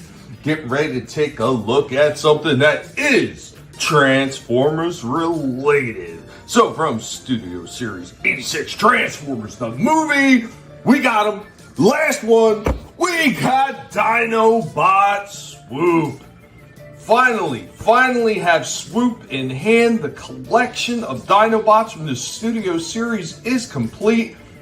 Now, while I felt Snarl was the weakest one out of the group, I still say that it was a nice looking figure. It was pretty decent. There could have been some changes made to make it perfect. I am really hoping that this Swoop figure hits all the marks. It would be really nice to have another excellently done Dinobot in this series. So without further ado, Helmet, are you ready, Helmet? Are you ready? He's already been paid in advance. Let's go ahead, get this one out of the box, and take a look at it. The Transformers will return after these messages. So here's where I had to screw up because I was recording Helmet. I forgot to hit stop. So all the original review got absolutely wasted. So I brought up stills for it. So here's Swoop right out of the box. He is slightly smaller than all the rest of the Dinobots, just like he should. But, man, look at that. Like, the paint applications on this thing, on point. Yeah. I seen him in stores. He was too pricey. Yeah, man. Yeah, but all those later classes are way overpriced. Yeah. But, man, he did look amazing in person. So, second shot, kneeling position. One of the things I always say, if these figures can't get into full articulated kneeling positions and everything else, they're missing something along the way. This one absolutely gets down into it. I will say that there is a little bit of a difference between him and some of the other Dinobots where all their joints were ratcheted all the way around. He has a few ratcheted joints, but a lot of the stuff in the arms are not ratcheted. I mean, they're still tight. They're not loose or nothing like that, but I could definitely see these things getting weak over time. But, I mean, overall, really nice. There goes his 2 gun missiles that poured up on his wings. Once again, just looking great. And the missiles do pop out, so you can make it look like he had launched one like the old toy had. Nice. I like the plastic that they're using on these Transformers. Yeah, this one, it doesn't feel cheap either. That's a good point to bring up, the plastic. These Dinobots, every single one of them, they do have really good plastic. Even the Snarl one that I think they really missed some good points in getting articulation and design elements of him down. The plastic is great. Really great. It is pretty clean. Helmet looked petrified. He didn't know what to do. He was like, oh, God, am I getting another asthma treatment? The coloring is great, man. And the coloring is spectacular, I think, because not only did they do the Studio Series and the cartoon and the movie look to them, they also added a little bit of the gold touch that you really only see in the original toys because the coloring on the movies was more of a yellow than gold. He turns into a pterodon. I'll get into that eventually. But I want to get through some of these other poses that I put him in. So I put him up in the stand. And, again, you can take that gun missile launcher and put it in his hand. It was a little weird getting it down to his hand, but it does port down his hand nice and snugly. It's not over tight. It's not loose. So, I mean, excellent. And he looks good on the stand like he's flying in the battle. So, and the articulation, once again, you can see he's got the waist cut. He's got full movement up in the arms, the bicep cut. He's got movement down the hands. He's got the single jointed elbow, but he does have a double jointed knee. He does have rockers down the bottom of the feet and everything like that. So, in the hip movement is great on this thing. Full Van Dams, full kick-ups. Like, this thing has everything that it should have on it. So, another pose right here, and he comes with his, oh, God, what the hell is that sword listed as now? Damn, I'm forgetting what the name of the sword is offhand. It's slightly different than the rest of the Dinobots because they all have Energo swords. He's got a thermal sword is what it's called. He's got a thermal sword. So this is ripped directly from the G1 iteration of Swoop with that extra piece on the back, like the metal on the back of it. So that's ripped right from the original toy. And again, showing off some of that articulation that he has. Like, there's no question they put everything into this that he should need. That's cool. What have got? The orange, blue, yellow, great, and the dark gray just looks good together too. Yeah, it does. What are we rate? Oh, we'll get to it. Trust me, we'll get to it. We will get to it. Fantastic so far. I was so happy with it up to this point. There's another pose, and he does come with the secondary sword, and this is where it kind of threw me for a loop. That sword belongs to Grimlock. That's Grimlock's sword. And I'm like, well, why would they include Grimlock's sword with Swoop? Not unless it was meant to go with like the G2 version of him that didn't have a sword, or maybe some of the other ones. It didn't make a lot of sense. And if they were just including an extra sword for any of the other Dinobots, maybe they should have gave Slags, or they're called Slug now, or Sludges or something like that. I don't understand why they gave him a Grimlock sword. That kind of miffed me. Maybe you could give it to Grimlock. Yeah. But it would have been nice to see some of the other Dinobot swords too. So yeah, because they were all a little different, every single one of them, and that was one of the things that was unique about the original G1 line. And they had so many different things on there. Go ahead. I was gonna say these guys are not designed to go together, though, correct? Like the to make. No, they don't combine. No, that was just the smaller version kits. One other thing, once again, hitting all the G1 colors mostly, except of course for the chest plate that was actually held over from Diaclone. And I always thought it was weird when they went to the cartoon, they didn't give him his Hasbro toy colors, which was red in the chest, and they instead went for the Diaclone blue. But I think it works really well, and it distinguishes him as the Bombardier for the Dinobots. So the last pose that we got both of his missile launcher blasters out, and got him in a nice big spread position going into battle. And this thing is absolutely fantastic. Absolutely fantastic.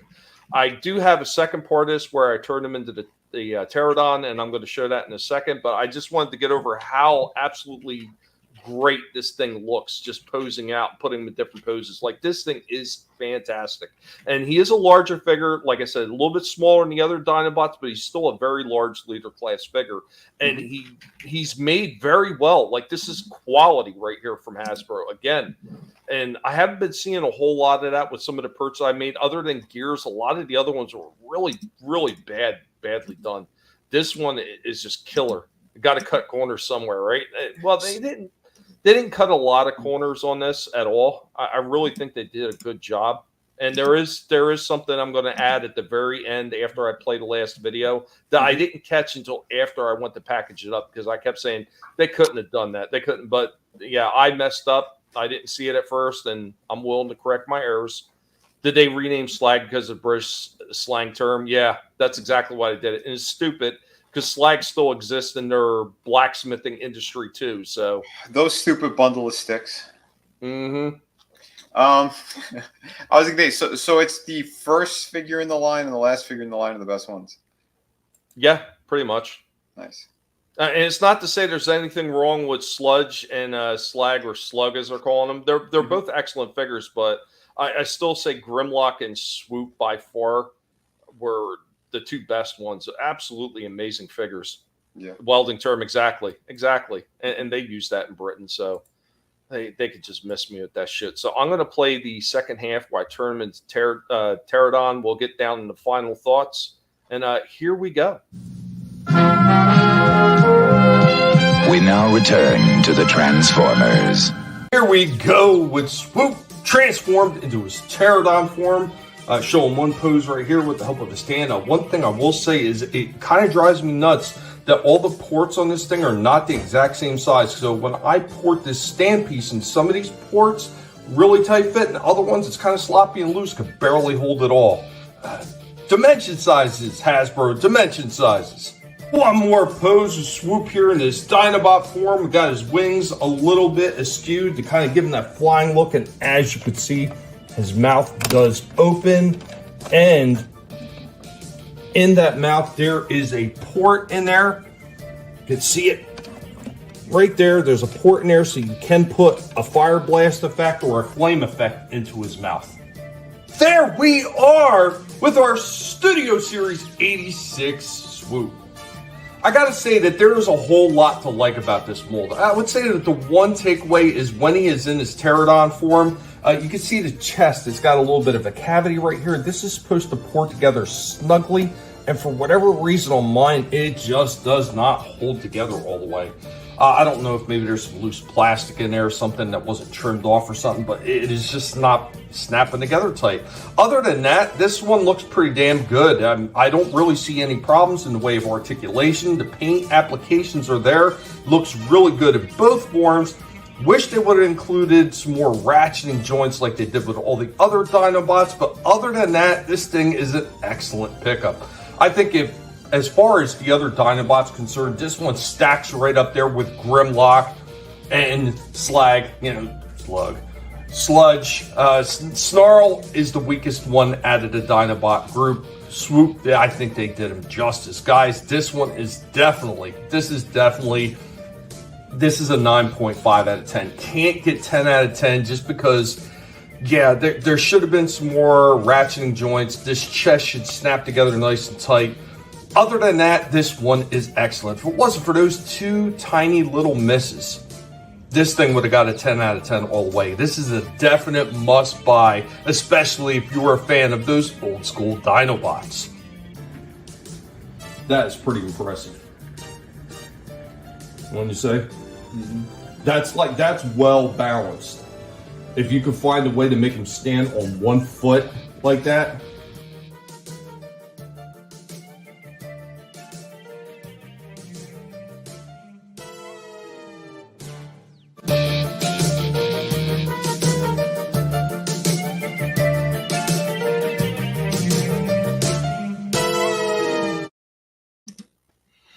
So there is one addition that I'm going to talk about. So after I fully did the review, which I have to go back and fix because, well, mess ups, I started playing with the figure a little bit more, and it turns out that chest cavity that was originally there. Can I get this thing to show?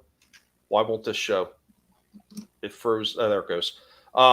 It did close. It did eventually close. I had to play with it. It was a really, really tight fit to get the snap shut, but it did snap shut. So I am revising at 9.5. I mean, other than ratcheting joints, this thing is a 10 out of 10.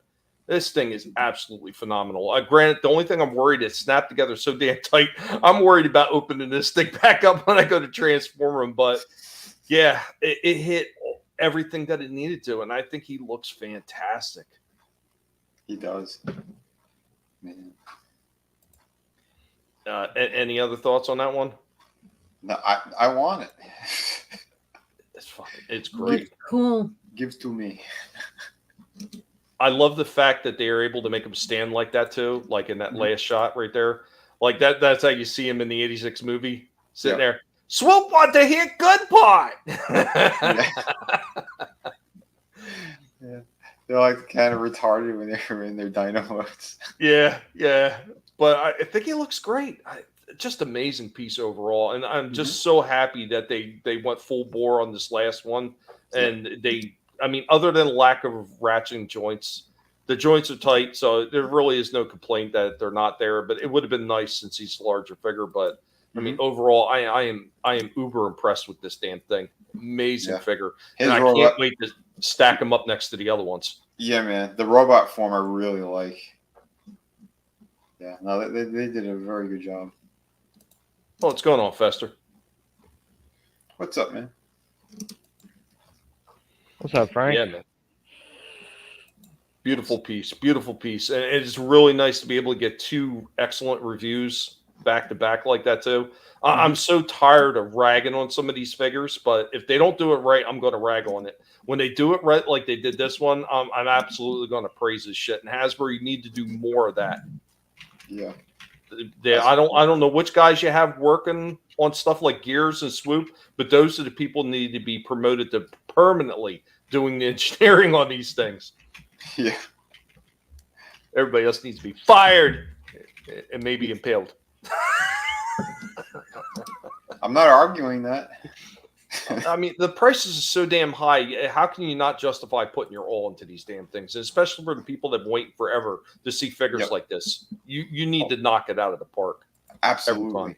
absolutely. Yeah, because some of these lines, like a lot of Marvel Legends, they drop the ball. But G.I. Joe and Transformers, they've been pretty damn solid. Like with the, again, like 86, War for Cybertron, like specific lines, they really put their all into it. I am a stickler for joints. Get that weak shit out of here. I'm going to rag it. Rag on, Tommy.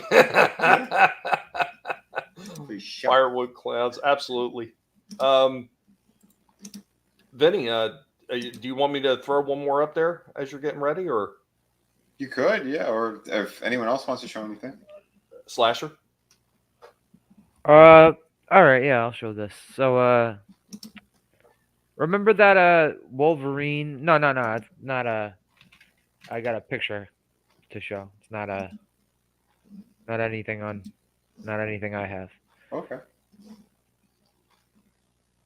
So it was that Wolverine Jim Lee statue that they just put out. You know, the one from the cover of X-Men 1. Yep. They just did a Magneto of it. Oh, did they? Oh shit. So when I was saying that they should make all the characters so they could recreate that shot from the from the 4 X-Men covers you put together, it seems that they're going to be doing that. Wow. Which is pretty fucking awesome. Yeah, I need to get the balls too. Fucking sick right there. That does look good. It's 1/10 scale. Interesting. Do they show a full body or just that? Just this is the only picture I saw of it. Wait, let me see. Let me see if there's another one over here. Nah. But yeah, here's the pose. Yeah, that's the pose. They got it down to even the fucking the definition on his muscles with the black what do they call this when they put this on these shading? Cell shading? Okay, yeah. I was trying to remember the name. But that's pretty cool that they're doing this because I just saw that Wolverine statue. They have it in the comic store and it looks dope. Yeah, he looks pretty good. I wasn't super crazy about how they did like the cell shading thing, but again, that just comes down to personal taste too. I don't mind it. I don't mind it. Although they did fucking a lot of black on the fucking helmet. You see that? Yeah. But I don't know. I'm digging this. Yeah. It looks pretty good. The sculpt is nice. Again, I like the sculpt on the Wolverine as well. Yeah. Yeah, very comic accurate. Mm-hmm. I think because of the oversaturation, the cell shading, that has to do with personal choice or which comic they're picking to. But that's pretty freaking cool looking. I ain't gonna lie. I'm gonna play one thing here, Vinny, and then it's on you. And then I got a closer video at the end. So yeah, we're gonna jump into some old school toy time. Kind of continuing where we left off last week. Here we go.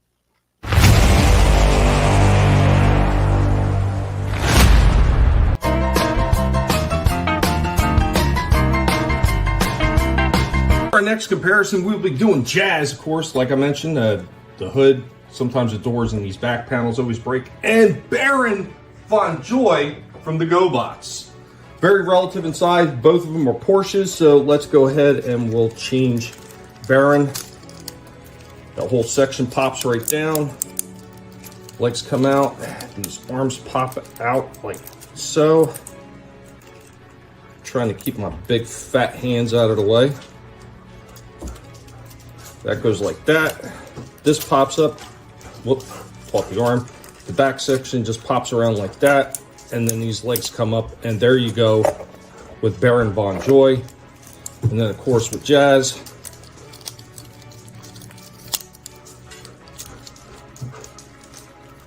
Jazz was one of the favorites that I had for the Autobot cars. And happened to be the very first full-size Autobot that I had received as a kid. My aunt had bought him for me. Well, unfortunately, passed away many years ago. But there we go with Jazz. Once again, size discrepancy. Huge size discrepancy. And again, a lot more die-cast in the GoBot. Last comparison, Optimus Prime and Stax. So I'm just going to go ahead and convert these and we'll show the size discrepancy. There you go with Prime and Stax Transformed, and both are actually pretty comparable in height. Once again, the GoBot does have a little bit more die cast in him. Prime had very little die cast. He had the front of the chest and the bottom of his feet, and that was it. Stack's legs that come down are fully die cast, and there's a little bit more die cast smattered throughout the toy. Last one I'm going to show off here real quick before Indy loses his patience is Bug Bite, the Volkswagen. Here we go with Bug Bite fully transformed. A much larger beetle than Bumblebee ever was. Guys, hope you enjoyed this old school toy time.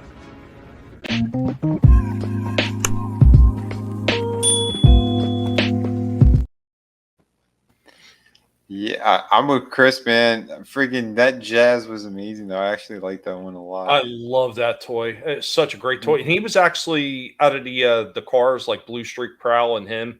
Yeah, he was actually the tallest one in the group. Nice. I love the Earthrise version of him. I'm so happy I was able to get that one. Yeah, I kind of wish I would have got the Origins version of him, but I just didn't like the way the chest looked on it. It just looked odd. Like it looked cheap, and I passed on it, and now I kind of wish I'd gotten it. Now, what's going on, Tollbat? Hello to all you handsome guinea pigs. You son of a bitch. Yeah, Indy just looking over the bed. The hunchback of semi-truck them. Yeah, that freaking Optimus, man. Like, holy crap. Like, that thing breaks in so many different places. So I picked up one that was a 2020 release in a figure lot that I'd got. Yeah. Man, they busted that thing in a bunch of different places. They just pulled the legs straight down instead of pulling them out at the springs and then bringing them down. So they stripped the gears out. So now the thing can't stand anymore. I was like, wow, it's a 4-year-old figure. And it's like already falling apart. I see Slasher's already got something up there. No, the Burger King pictures. Yep. Yeah, so I have that chest Oh, right there for the Wolfman, Mhm. the locker chest. Mhm. And the coffin I have for Dracula is slightly different than that one. It's more of a wood looking coffin. But yeah, the table for Frankenstein. Yeah, the table for Frankenstein. Yeah. Yeah. I When like did those just get released, or are these very old? 97. Wow. Holy shit. See, I was looking at that Wolfman. I don't know if I want him or not. You gotta get them. You need the whole set. Well, they don't have Dracula there either, so. Oh. Oh, damn it. I have to dig out all mine because we You had a said they couple. have the Mummy too. I remember seeing a mummy one. I can't remember if we still have it in the back or not, but I have two of the creatures. So I have two different versions of them, and one of them's a light up one like that, but it's still sealed in the bag. And he came with nothing. His just accessory is the light up guy. Yeah, Look how that was fucking tall he is. Dracula looks like Peter Brady. What's up, Draven? What's up, Draven? Hey, Draven. Hey, buddy. Plus, Wolfman looks a little. I don't know. He looks a little off. He looks a bit like fucking John Candy in fucking Spaceballs. Barf. Yeah, barf. Soul Assassin. These are cool. Soul Assassin, you are completely welcome. I got a bone to pick with Tommy ever since y'all maniacs started doing these streams. I've been wanting to get an Optimus and Megatron figure for my bookshelf. Curse you, Piggy Collective. I know. There is an awesome third-party Megatron coming out soon. Yeah, the gun one. Yeah, the one that's in scale with all the Hasbro stuff we've been getting.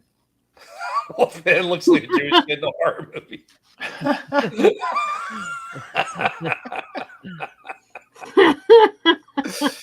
Oh, He's shit. coming to kill me.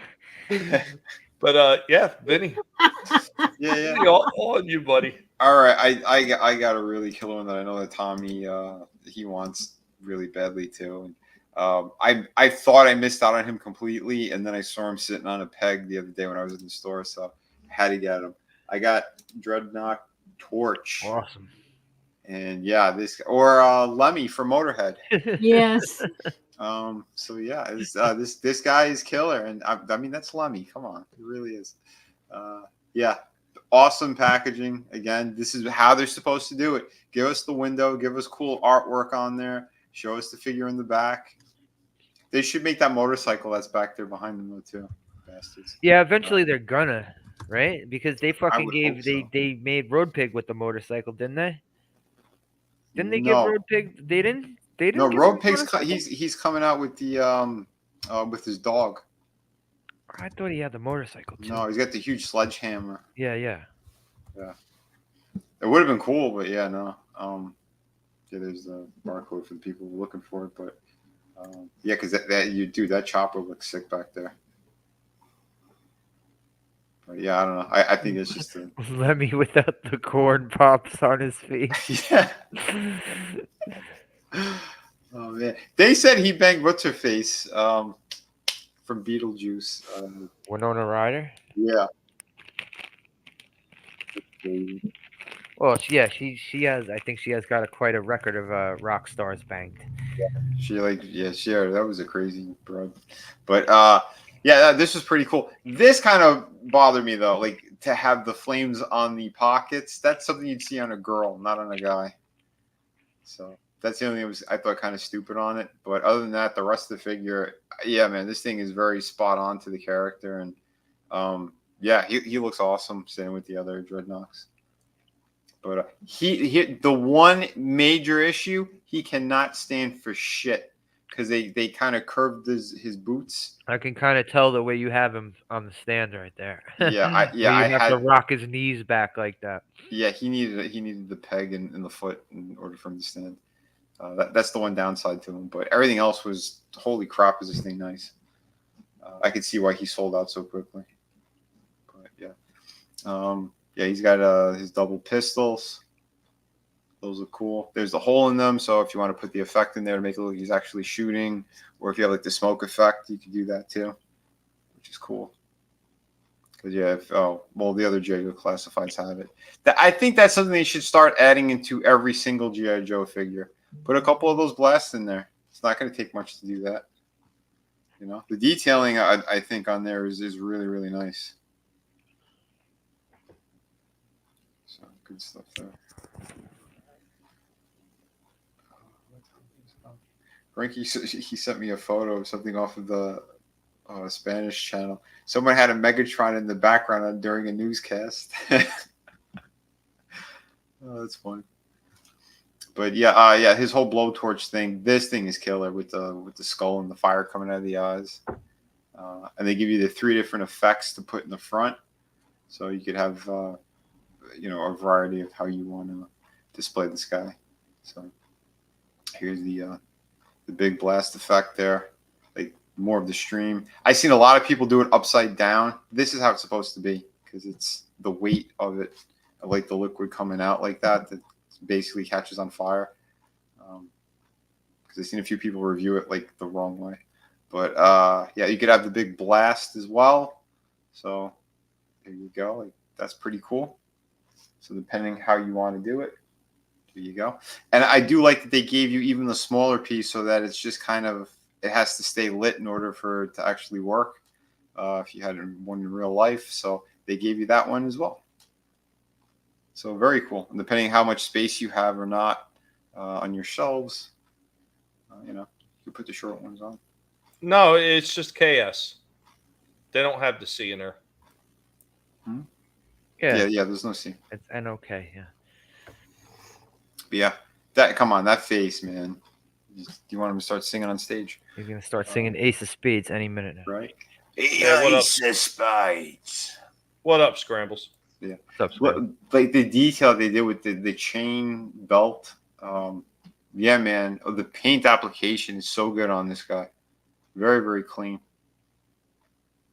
They even did like kind of like the speckling on the glasses. And yeah, the necklace is a separate piece. So if you want to take that off, put on another figure, you could do that too if you want. Because I know there's people who do the customizing and all that. Again, the detailing, the texture on like the pants, the leather vest, like everything's there, man. They did a really good job. Yeah, he looks like he's ready for a night out at the Blue Oyster Club, man. So his kind of standard articulation on him, double hinge on the elbow and all that. Designer jeans. Yeah. Yeah.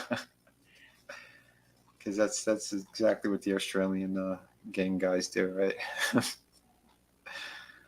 Yeah, this is kind of a missed opportunity too, but it doesn't bother me. I think that they could have put the ball joint up there, but the one that they have by his waist, there is a lot of movement in it, so it's okay how they did that. He does have the drop down hips, like all the other G.I. Joes, but it's more solid. Doesn't feel flimsy. Yeah, hot pockets. Yeah. He can kick his own ass. He's got the boot cut. Excuse me. Bugle Boy jeans. Oh shit! I think they said this was Pete Buttigieg's favorite dreadnought. Probably what gave him the HIV. Oh shit! Oh my god, Bugle Boy jeans. That's all I can think of now. But yeah, his posability is fantastic too. Like I said, with the other crazy looking dreadnoughts, yeah, dude, yeah, this is perfect. They did a great job. Excellent stuff. It's amazing looking. I still need to get him, and I need to get Buzzer, and then of course when Road Pig comes out. Yeah, Road Pig looks awesome from the photos we've seen. Yeah, Coleman looks great. Mm-hmm. I thought Road Pig already came out. Nah, they just released photos. Naugahyde was the one that came out that was like a special pack. So yeah, here he's with his torch, and man, yeah, dude, that looks just killer. And yeah, I had to put him next to Zorana with Yobo. I know the monkey. Is that the monkey that came with Naugahyde? Yep. I thought it looked cool with her, so I kept it there. Oh no! For a flamethrower. Oh no, Trina, you want to read this one? Why? Why do you want me to read it? Torch is a bouncer at a gay bar, a flamethrower. Nice.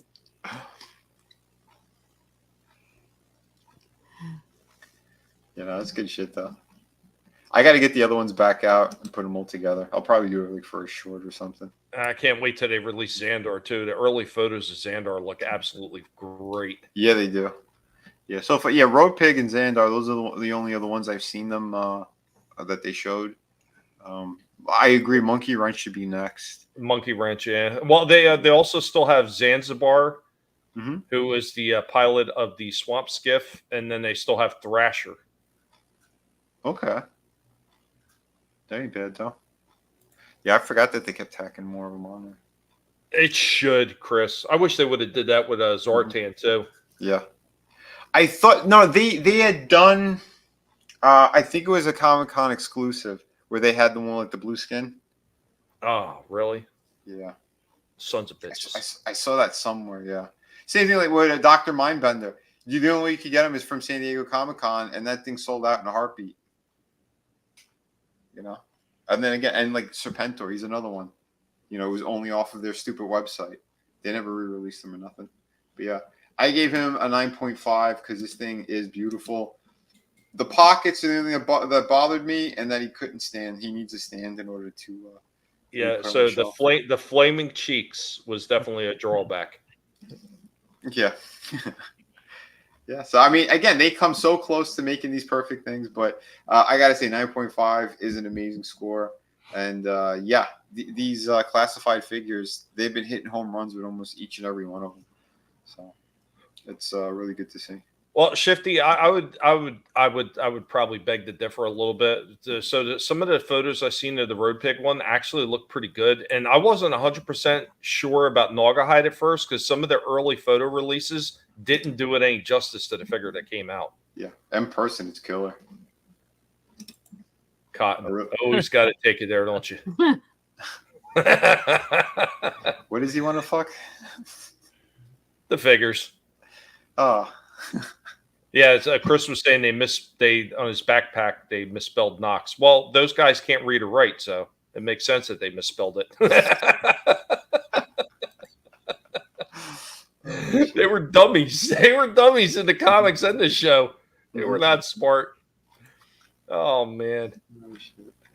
Oh yeah, if they have the people that were working on the show trying to spell, you're good luck with that. Letters will just start disappearing in the middle of sentences. Yeah, and changing colors. Minus 0.5 points for that. I need to miss the Peltzer face road pig. Actually, who did they say that was they modeled the face after? Oh, the wrestler. Yeah, you kept saying he looked like Dino Bravo. Was Dino Bravo the other dude? Yeah. Who's the one that got killed? They Dino shot Bravo. him. Dino Bravo. Okay, yeah, that was it. Oh shit, we said wrestling in front of Trina. Oh geez. Oh no. I know. Jesus. Hang with us, Trina. I swear it's only a momentary lapse in judgment. Yeah, sorry. But yeah, this is. I'll just show it real quick. Yeah, this was the Dino. Oh, this thing won't open up. Mr. Peltzer faced road. Yeah.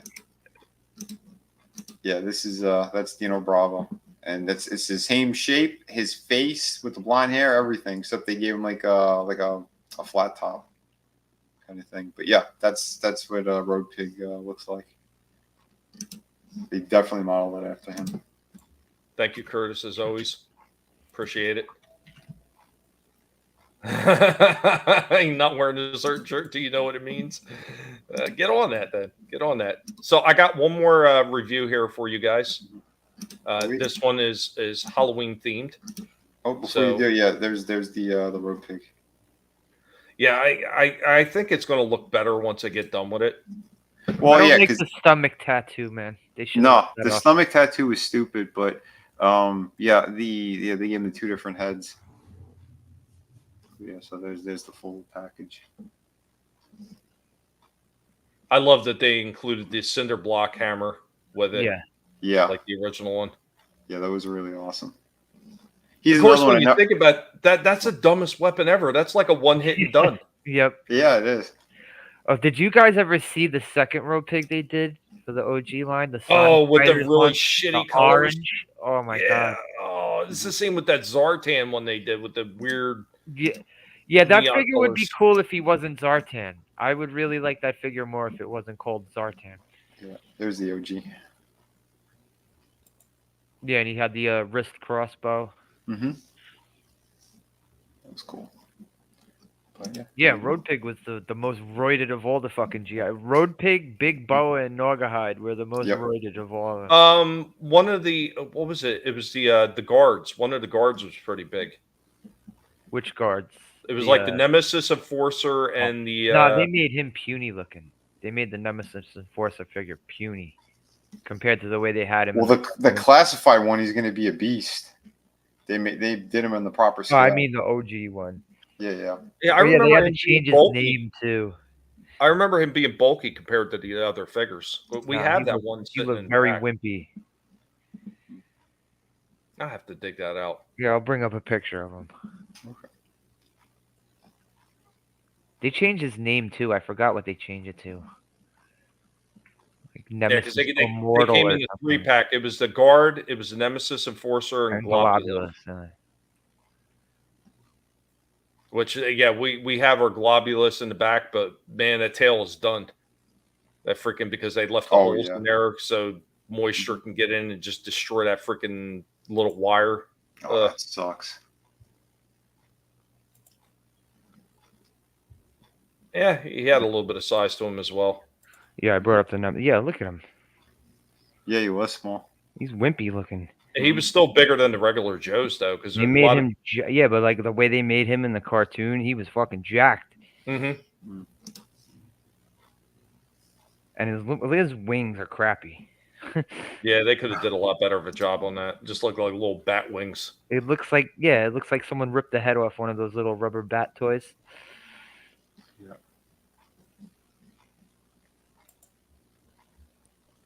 Oh, someone put Road Pig on the Punisher motorcycle.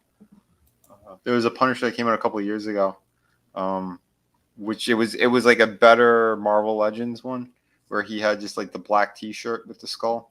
But yeah, this is the motorcycle that they had put him on, and yeah, it's like in perfect scale for him. That's pretty cool. That looks pretty sharp. It does. With the other kind of mask he's got on his face too. Yeah, it looks like he came right out of Mad Max. Yeah, that was the basis of the Dreadnoks. Yep, absolutely. Yeah, good shit. All right, going to get into this one, horror related. Trina might like this one. I've talked about it in the past, but I've never actually reviewed it. So I did a short review on this guy. Overall, I was happy with it. There were some misses as always, but let's go ahead and get into this last figure review that I have for the evening.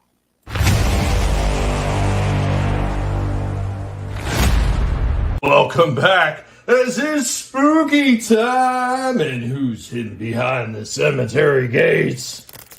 It's Stripe, the horror icon pig. What's up, Stripe? Oh, Stripe is here, and of course you know what that means with Stripe being here. It's going to be horror related, right, Stripe? While Stripe is getting his nom on, we're going to take a look at something that is horror-related. Getting into that October time, that Halloween time. This is Stripe's time of year. We are going to be taking a look at something from NECA. The movie, we have the original version of Pennywise with Tim Curry. Yeah, man, had this one sitting in the back for a while. They had a couple different versions of the ones with Tim Curry. This is the one that I chose to pick up first. Haven't seen the other one back in stores again anytime soon, but I'm sure that they will return them. NECA is good at re-releasing some of those things, so there's the back of the box with this one. So let's go ahead. Let's get this out of the box and take a look at it. Are you ready, Stripe? Here we go. Here we go with Pennywise right out of the packaging. I will say, typical NECA, like ever so slightly, one foot is just ever so slightly longer than the other. You go with Pennywise with one other's hands. He comes with this balloon that is on a wire. The wire barely fits into this hand. It's specifically made for this balloon. That is a bit of a disappointment. But you can see he's actually got some fairly decent movement where he can kind of crouch down right there. So there is tons of articulation. Let's put him in some more poses and with more of the accessories. Here he goes with one of his other faces and another right hand right there, showing off some more of the articulation. Of course, you got the chest cut right there. It's on a bit of a swivel. You got decent movement down in the legs and the knees, and of course, the pivot down in the feet. The shoulders move around pretty well. A little bit of turn, and of course, double jointed elbows, and of course, a little bit of wrist pivot and movement in the hands.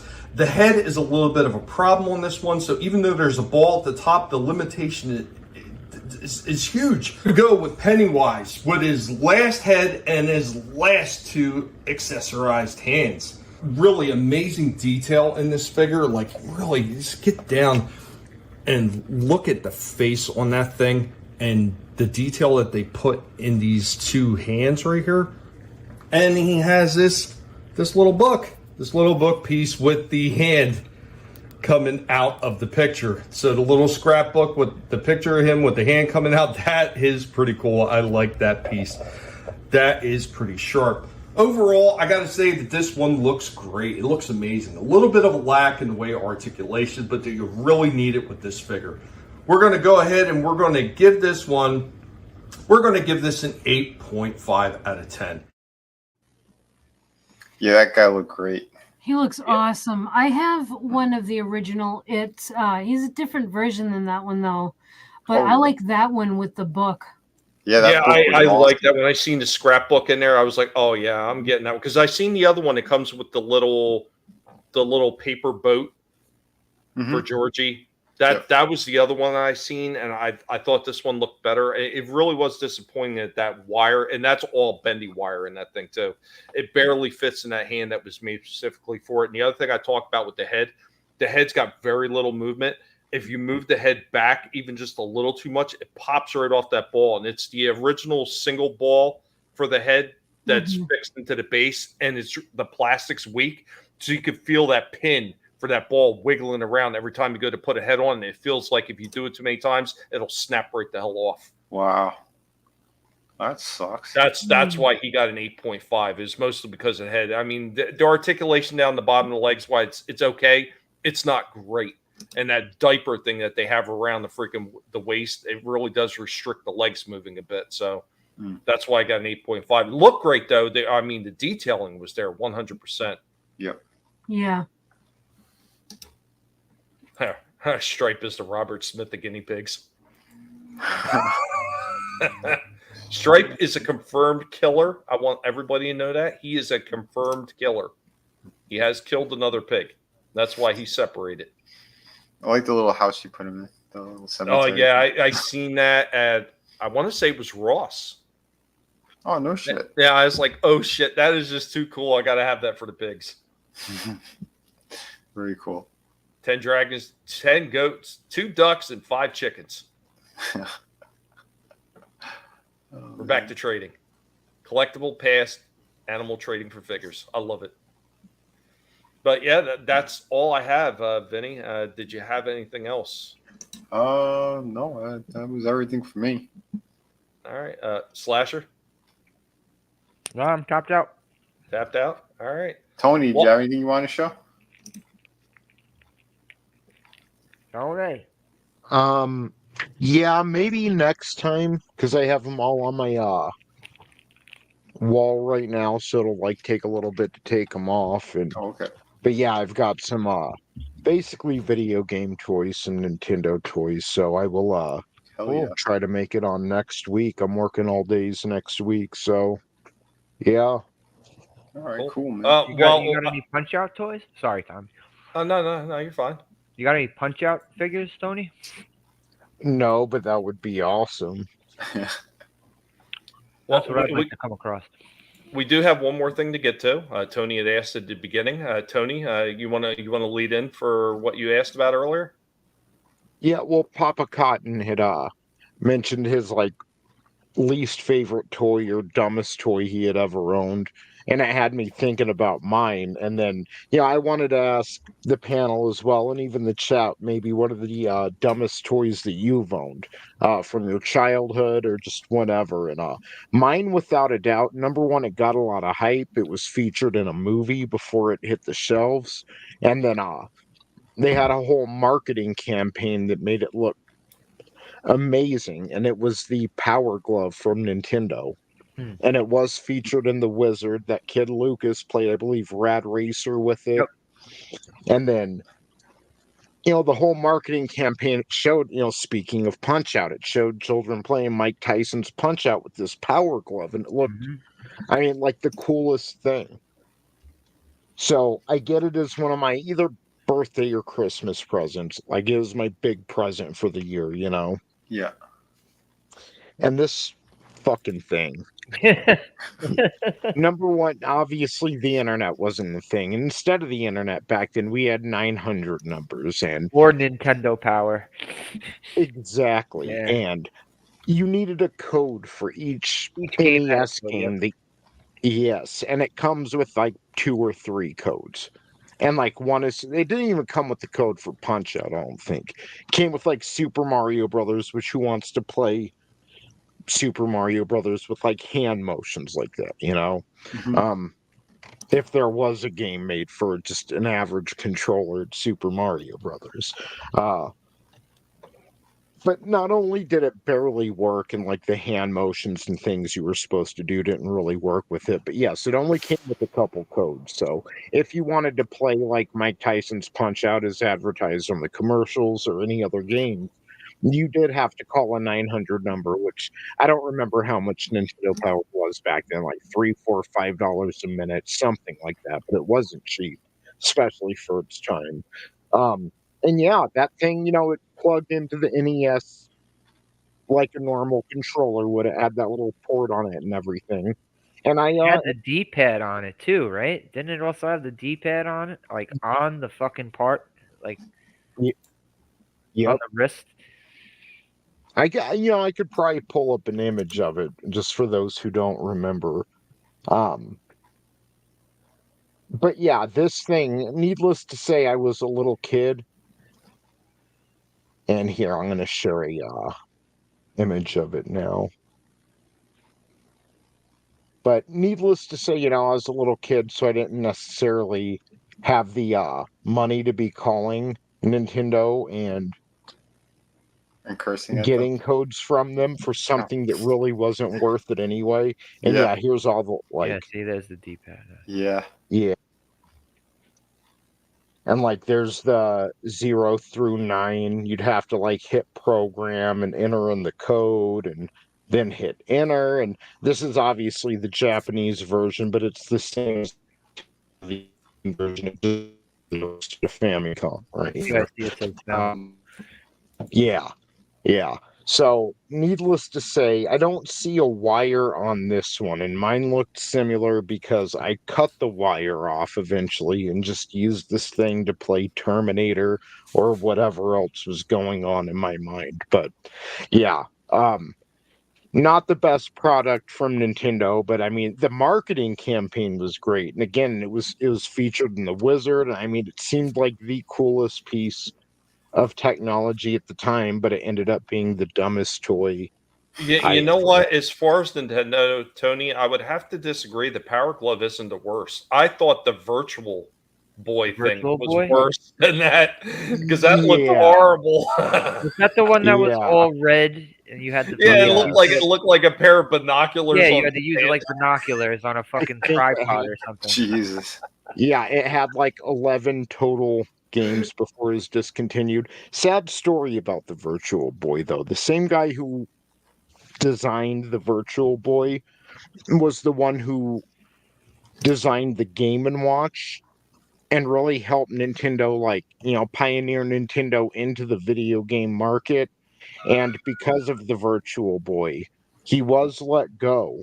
And now looking back, people really see his genius and he's become kind of a legend. But yeah, a year after being let go for the Virtual Boy, he was, I believe, killed in a car accident, but maybe it was cancer. But yeah, and, just a genius gone forever because of just one bad product. It only takes one bad day, right? Yes. Pretty much. It gave everyone earth-shattering headaches. Yes. Son of a bitch. His message from Soul Assassin. I think this qualifies as another drive-by comment. What car is that coming up? Creep. Drive-by. So Monotony needs to rock the Power Glove, Bugle Boy jeans, member jacket, and Pit Viper sunglasses. Take us back to the 90s, Tony. Hell yes.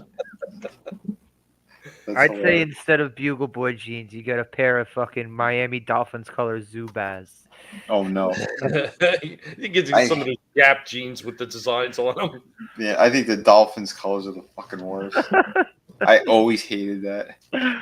I like the colors, but for some reason I always associate those with Zubat. I guess it's because Dan Marino was one of the spokesmen for Zubat. Yeah, that douchebag. Oh, I did find the Zartan. Yes, the exclusive that he was. It was a PulseCon exclusive. They said. Yeah, this is the one. His skin did change colors. Oh man, cool. Look at that. Yeah.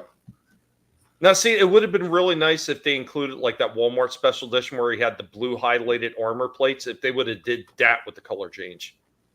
Yeah, that would have been really cool. Yeah, it was the deluxe one, and he had like a bunch of different heads and stuff and accessories. Bastards. Yeah, because remember the original chest plates turned blue. Yeah, his and skin those turned things on gray. his legs too, right? Those things on his legs. Yep. Too. Those are the things that turned blue, but his skin turned gray. Yeah. So they still didn't give you like an accurate, old school '80s toy. I had him. I got him one Christmas. He didn't last very long. Damn, I wish I took care of my toys. I remember I ripped his hood off because it was like molded onto him, and I ripped his head off, the hood off. Shit. Yeah, I really used to not take care of my fucking toys. Yeah. At a certain point, yeah, I was the same. But then I started appreciating things more. Yep. Especially once they're gone, it's like, what? Yeah. Yes. Exactly. Well, getting back to what Tony said, the worst toy, the one that I hated the most, and I used to like the Star Trek figures from Mego, and I told my dad, yeah, I want more of those. I had Spock, I had Kirk, I didn't have McCoy, I don't think, but I did have Scotty. The one that disappointed me the most was the Gorn. because it looked more like the lizard from Spider-Man, and I think that's what they kind of like kit bashed it from. It was such a terrible looking figure. Like I don't know how many of you guys remember the Gorn figure from Mego. Yeah, Let me see if I can find a picture real have to quick. see it. God, all they have is modern versions. What the hell? They gotta have one available up here. Like it looked terrible. It was such a horrible looking figure, and I cannot. I would say the worst toy I ever got, and it's not even that it was a bad toy. It's just what the hell were you thinking when you made this? I got a remote control car one Christmas. The fucking car was attached to the remote with a cord.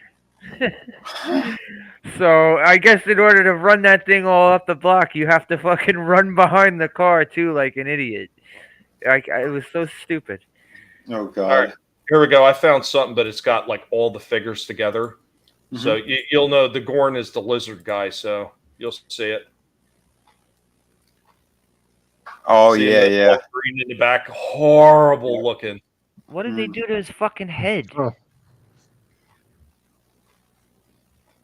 Oh, I see the one to the right or to the left. He was supposed to be this one, the green one initially. Because the one on the right, that's what his face looks like. Yeah, that looks close to it. But yeah, like the original one they did, that was it, and it was just horrible looking. Like it's just so bad. Yes. But that was my my worst. I mean, there was a lot of bad toys, but some of them I didn't mind so much. That one is the one that irritated me. Cotton, Trekkies. Trina, what was your worst? I've been trying to think of one, and honestly, I can't come up with one. I actually didn't get a lot of toys as a kid, so the ones I got were like ones I really wanted, like for Christmas. So I really can't think of any crappy ones that I got. Oh, yeah. But there wasn't any that, like, when you got them, you're like, oh yeah, these are really bad. I can't think of any off the top of my head. No. Well, no, we didn't get a lot of toys as kids. We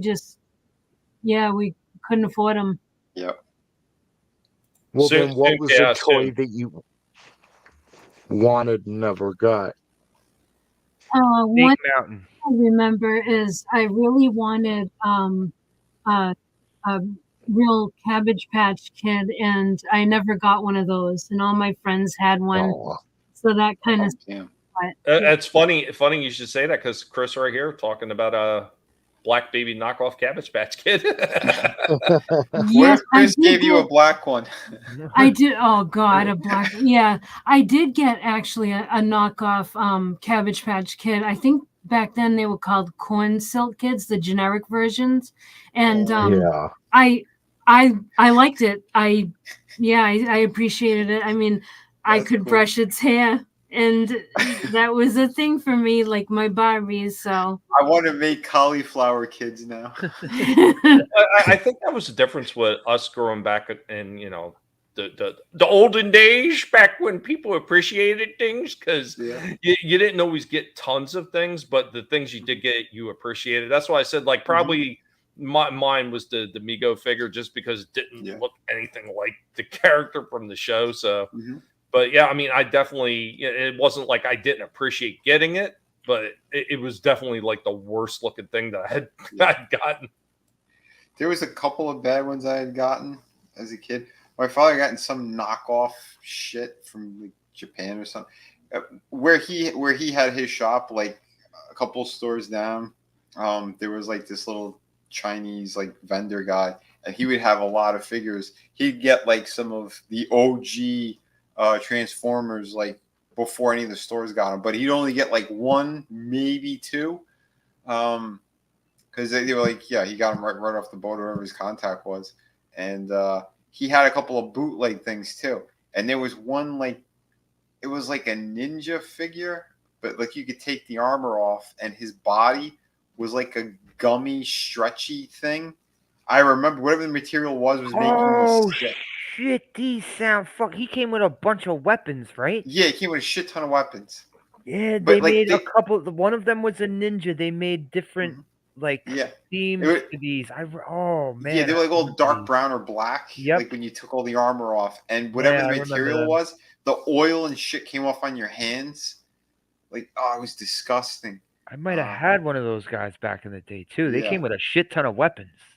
Yep, I remember. I was gonna get rid of that thing at a certain point, and I had taken all the armor and shit off of him, and like I like threw him against the wall, and he stained the wall, like his body, whatever the hell this shitty material was. I'm like, oh my god, this is gross. And another figure that I wanted, and when I finally got him, I regretted that I got him.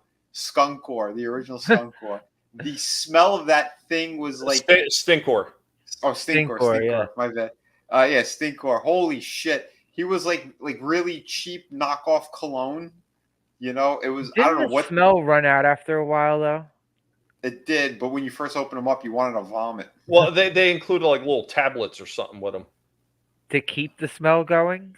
Yeah, I remember the tablets.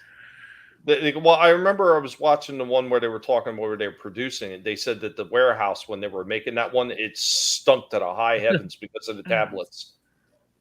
Jesus, yeah, it's awful. Everyone bitched about Mossman, but I liked him even when the flocking started coming off. But I lost him at Jones Beach. Didn't this shit also come off of Skeletor's his version of Hellcat? Yeah. Panther, yeah. Vinnie, you of all people should know that anything can fall off the back of a truck. Oh, I know. Oh shit. Stinkor with Chris. We see Chris's comment. Yeah. Oh shit. Slasher, all on you, man. No, I got. Oh, you mean what? Yeah. What I wanted that I never got. Or No, the worst. The worst figure that you had gotten. Like I said, I don't know about. I can't really think of anything figure wise. That stupid remote control car with the remote attached to it that's probably the lamest toy I ever got. I can't think of it. I did used to fucking troll the aisles in the candy stores where they had the $1.99 figures. I had like a really bad looking knockoff Rambo, but he still came with cool weapons. What about that knockoff He-Man you had? Oh shit, Galaxy G-Man. Or should I bring up a picture of Galaxy G-Man? Because I don't know where this. I think people in the Collectable Past chat and everything, they deserve to see it. Yeah, I didn't even know the name of this until you found the picture of it, Tommy. Yeah, I had to do a little research and then dig through stuff, and I finally found it. Like I was dying the whole time. It's not even the size of a He-Man figure.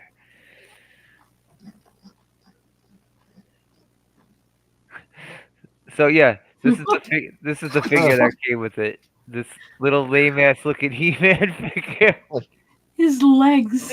Well, also look at his puny arms and his puny legs, but he's got this jacked up torso. How do you get your torso that jacked without getting your arms? He jacked skipped too? arm and leg day. Yep. But this is the thing that he came with this little dragon rider thing. I was gonna say the way his legs are shaped. Yeah, he need to be sitting on something, I guess. Looks like Tim Walsh at a Taylor Swift concert. Right? Oh my god. Yeah, and he comes with this fucking Elton John fucking collar over here. That's amazing. But I see the figure is lame. I like the little dragon rider thing he has. It's like a dragster. I like it. Oh yeah, that's kind of neat. But the figure itself is fucking lame. But yeah, this was one of the types of toys you would get for $1.99 at the fucking candy store. Yeah. Though that is an honorable mention. Like, had I not been so excited for the Power Glove. I could say, like, my first few remote control cars when I was a little kid, they were those wired ones that you were talking about, and you'd have to, like, Yeah, you have run to with the run fucking behind car to it. keep it going. Yeah. Like, the cord was only like 3 or 4 feet from the car to the remote control. And I don't know what the hell was going on with my life, but I had a fucking VCR where the remote had a cord attached to the VCR too. I remember those. Agreed, Cotton. Agreed. Micronauts were awesome. I had both Micronauts and Microman, but yeah, over time, those things you could snap those things. They were so tiny. Yeah. I mean, it wasn't like they were that cheaply made. It was just they were so small. It was easy to break them. And they had all kinds of pieces that could pop off them, like the hands and the little handcuffs, and because they had like these weird cuff things where the hands were attached, they could pop off, and the ankles came apart, and like the feet and ankles came apart in like I think it's like 3 different sections. But they had some amazing articulations on them. They were outstanding. His fabulous secret powers were AIDS. Okay, we have come down to the end of the show. I think almost. Yeah, there was something else. It just hit me. I uploaded these things and I forgot to make them public. Oh, okay. Hold on. Yeah, I do have something cool. I mean, I technically could have probably saved it for next week, but I'm pretty sure you've seen these. But this is the first time I've seen her in stores. They had Evil Lynn from the. Oh yeah, I've seen that from the cartoon. Yeah. That's the first time I've seen her. Not too bad. The Filmation. I really did a very nice job back there too. These are cool. Again, they're not easy to find. That's why I never collected them. But like the packaging and shit is really cool too. Dude, I so want to get the Cringer and Adam one just for the Cringer. Yeah, I saw him. Yeah, shit. I forgot to record that. I've been waiting for them to go on sale because they're normally like 30 something or whatever. So I've been waiting for them to go on sale to pick them up. Yeah, Man at Arms look great too. And I seen the She-Ra. Yeah, that was pretty sweet as well. I don't know, they did a very nice job with them. I think there was one more thing I had. 1 sec. I had to go to movie to the shorts. Oh yeah, this was kind of cool. McFarlane used to do these. Another company had done them. Let me share that. Here's the 3D. Friday the 13th. 3D movie art. Oh, awesome. Friday the 13th, 3D. Oh, it's like the one I have, except a smaller version. Yeah. There's something loose in there, broken, I guess. Say something broke. We got a couple of them. These are kind of cool. Halloween stuff, too. Yeah, I think I'd shown those on a different one. But yeah, so there you go. Now I'm officially tapped out. All right. We're going to get into what do we got here? Worst figure I ever got was a Skinny Samson Bible figure for Christmas. Months after my mom gave away over 60 of my Satanic Motu figures. Oh no! It was a knockoff Mego, had combable hair and a donkey jawbone. Holy shit!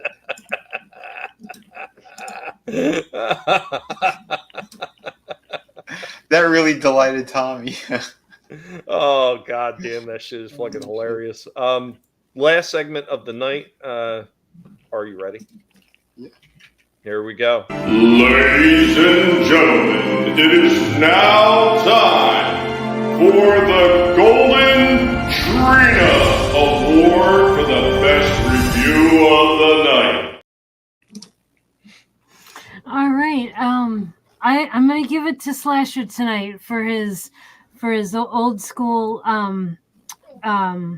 Monsters Universe toys.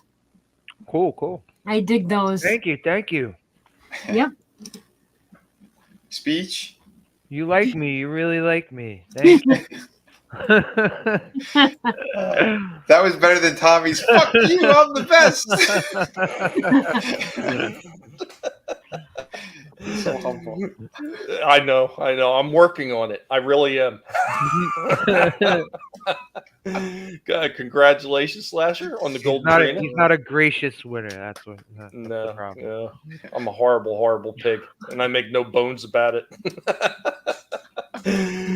I want to thank everybody that's been hanging in the chat. Of course, as always, you had anywhere that you could be spending time with, you chose to spend it with us. I appreciate it very much. Everybody's leaving comments. Everybody's going to watch us in the future and leave comments. Remember, it's on multiple channels. You can watch it.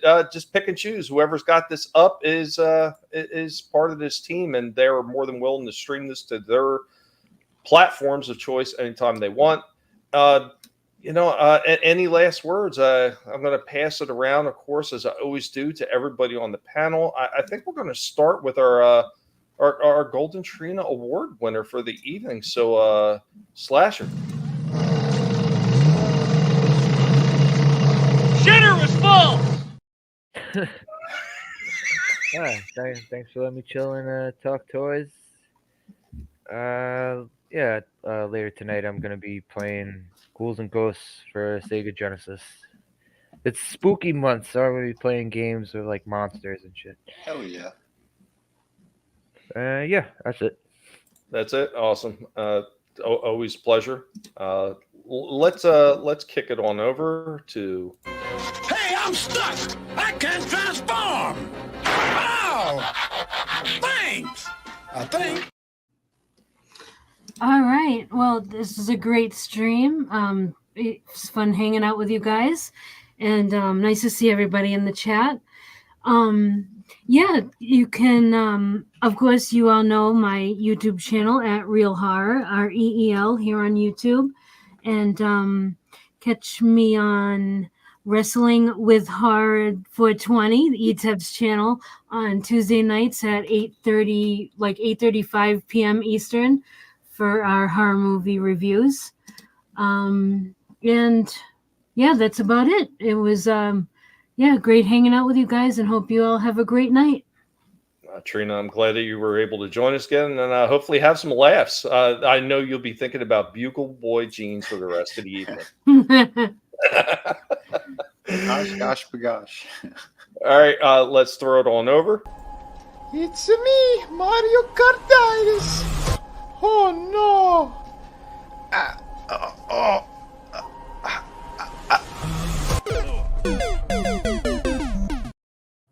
Thank you, everyone. Yeah, we're going to be streaming again tomorrow. I got some crazy stuff to talk about. Gonna have a new show as well with Trina. We're going to be covering midget wrestling. It's going to be awesome. No, I'm kidding. But yeah, tomorrow we're going to be back though, and it's plenty of crazy stuff to talk about. Please make sure to keep an eye out for my merch stores, plural, because I have a bunch of them now apparently. I don't know. I'm throwing shit at the wall and seeing what sticks. Vinnie's collecting merch stores like most of us collect toys. Yeah, pretty much. I'm trying anywhere that I have some kind of hookup thing on there. So yeah, the fourth wall they changed the stream element. So when I went to go check out stream elements, they're like, "You want to sign up?" I'm like, "I'm already. It's attached." So and you can see it like pretty much the advertisement on my YouTube channel. So I'm gonna try to get more stuff up there when I do get a chance. But I'm getting ready for some conventions since it is horror month and whatnot. I'm going to be at a horror convention on the weekend of the 18th. Frankie should be coming down with me too, I think. So, we're going to be selling some stuff. What else? All the books went out, by the way. Everyone's books went out. So a lot of people started getting them already, the art of Vinnieart Mella. So check your mailboxes, your P.O. boxes and whatnot. If you did support it. I should be getting more coming soon because the printer, I finally hashed it out with them, and the stuff that was damaged, they're reprinting, so I'll have better copies, for everyone else. So keep an eye out for my other campaigns because I might toss it back on the Volume 3 campaign on Indiegogo since it's still open. So if you guys are gonna want some more stuff, I might put up some discounted ones as well for the ones that were damaged. So if you are looking just to you're curious, you want to see what the book is. 140 pages. That is just amazing work. Yeah, I'll try to give people some more options or ways to get it. But yeah, I'm not going back to print anymore, I don't think. Yeah, it's just the ones that they're correcting since they screwed up with their packaging. But yeah, everyone who got the books were in the mail, those things are perfect. So no worries there. Yeah, Chris says he already got his. Mine came in the mail today, and luckily I went outside and checked. Yeah. I went out and checked because we, as always, Florida thunderstorms. They left it out right in the open against the pillar. And I'm like, wow, what a nice place to leave something that is a book. Shit. Like, you freaking idiots. Wow. Well, it was bagged and boarded, so you should. Well, like I said, luckily I got it before the rain started coming, so I just happened to look outside and see, and I was like, oh shit, something's out there. Before it came. Okay, gotcha. Yeah. Shit. Yeah. So yeah, check out all that great stuff. Yeah. Shout out the Kraken and the Volume 3. Those are the 2 campaigns that are still open. So check those out. City of Venus, you cannot get that anymore unless you're directly contacting me. But I am working on City of Venus too. So yeah, when that stuff's ready to go, I'll set up a new campaign and all that great stuff. And yeah, I've been detailing the hell out of those pages. So yeah, folks, it's going to be worth the wait. I promise you that. Yeah, some of the best stuff I've put out there.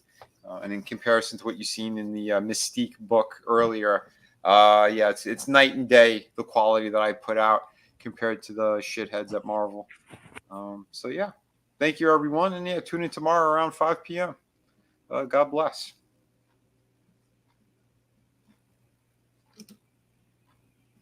And last but not least, let's kick it over to our special guest for the evening. Hey, Prime, what do you think Megatron's gonna do to Starscream? Nothing gentle, I would say. Yeah, just thank you for having me on. It was a blast. Always fun to talk about like positive things like toys from our childhood. And yeah, not doing much with my YouTube channel right now, but you can follow me on Twitter at Monotony. The second O is a 0. And yeah, I'm always dropping dank memes over there. And yeah, just thanks again to the panel, to the chat. And if I can leave you guys with a quote from a wise man, Vince McMahon once said, "It was outside of the statute of limitations, pal." Yes. Rock on. Awesome. Thanks for joining us, Tony. Appreciate it, man. I'm glad you got to come on and have some fun and not have to worry about ridiculous shit. It's always nice, isn't it? To kind of unwind and have a little fun. That's what we make this all about. Before I kick it over myself, I just want to say real quick, Curtis, thank you for everything you've been doing in chat, and all the guys have been dropping the links out there in the chat tonight. Thank you so much. It just takes a lot. It takes a lot of the pressure off me trying to open 2 tabs at once and trying to drop links. I copied Curtis's link earlier. That's how I'm able to drop that in the chat. If I didn't do that, I'd probably be having glitching up here. And thanks for nothing to CenturyLink. So yeah, let's kick it over to myself then. And that all day long, I put up a dog's ass, just bang, bang, bang up his ass. That's my pleasure. Once again, thank you to everybody that's joined, everybody that's going to watch on the replay. You all are awesome. Thank you so much. I hope you had fun. I hope maybe you learned a little something. Moving forward, we're going to keep doing a lot of stuff with Indy and try to just have as much fun as possible while avoiding all the negativity. I mean, you know what? There's enough negative shit going on. We don't need to dwell on it 24/7. You got to remember about the things that make you happy, the things that are worth fighting for, and that's going to give you the strength and the courage to keep pushing through when all hope seems lost. And God knows with YouTube behind the scenes, they're trying to make it seem like there is absolutely no hope. So guys, remember, have a good one. Never let anybody tell you what you can and can't say, what you should or should not think, because your silence and your compliance gives consent. We will catch you next time. Later, y'all. Peace. You better run, Mojito. What? I thought you said don't move. That was before. Now, you run.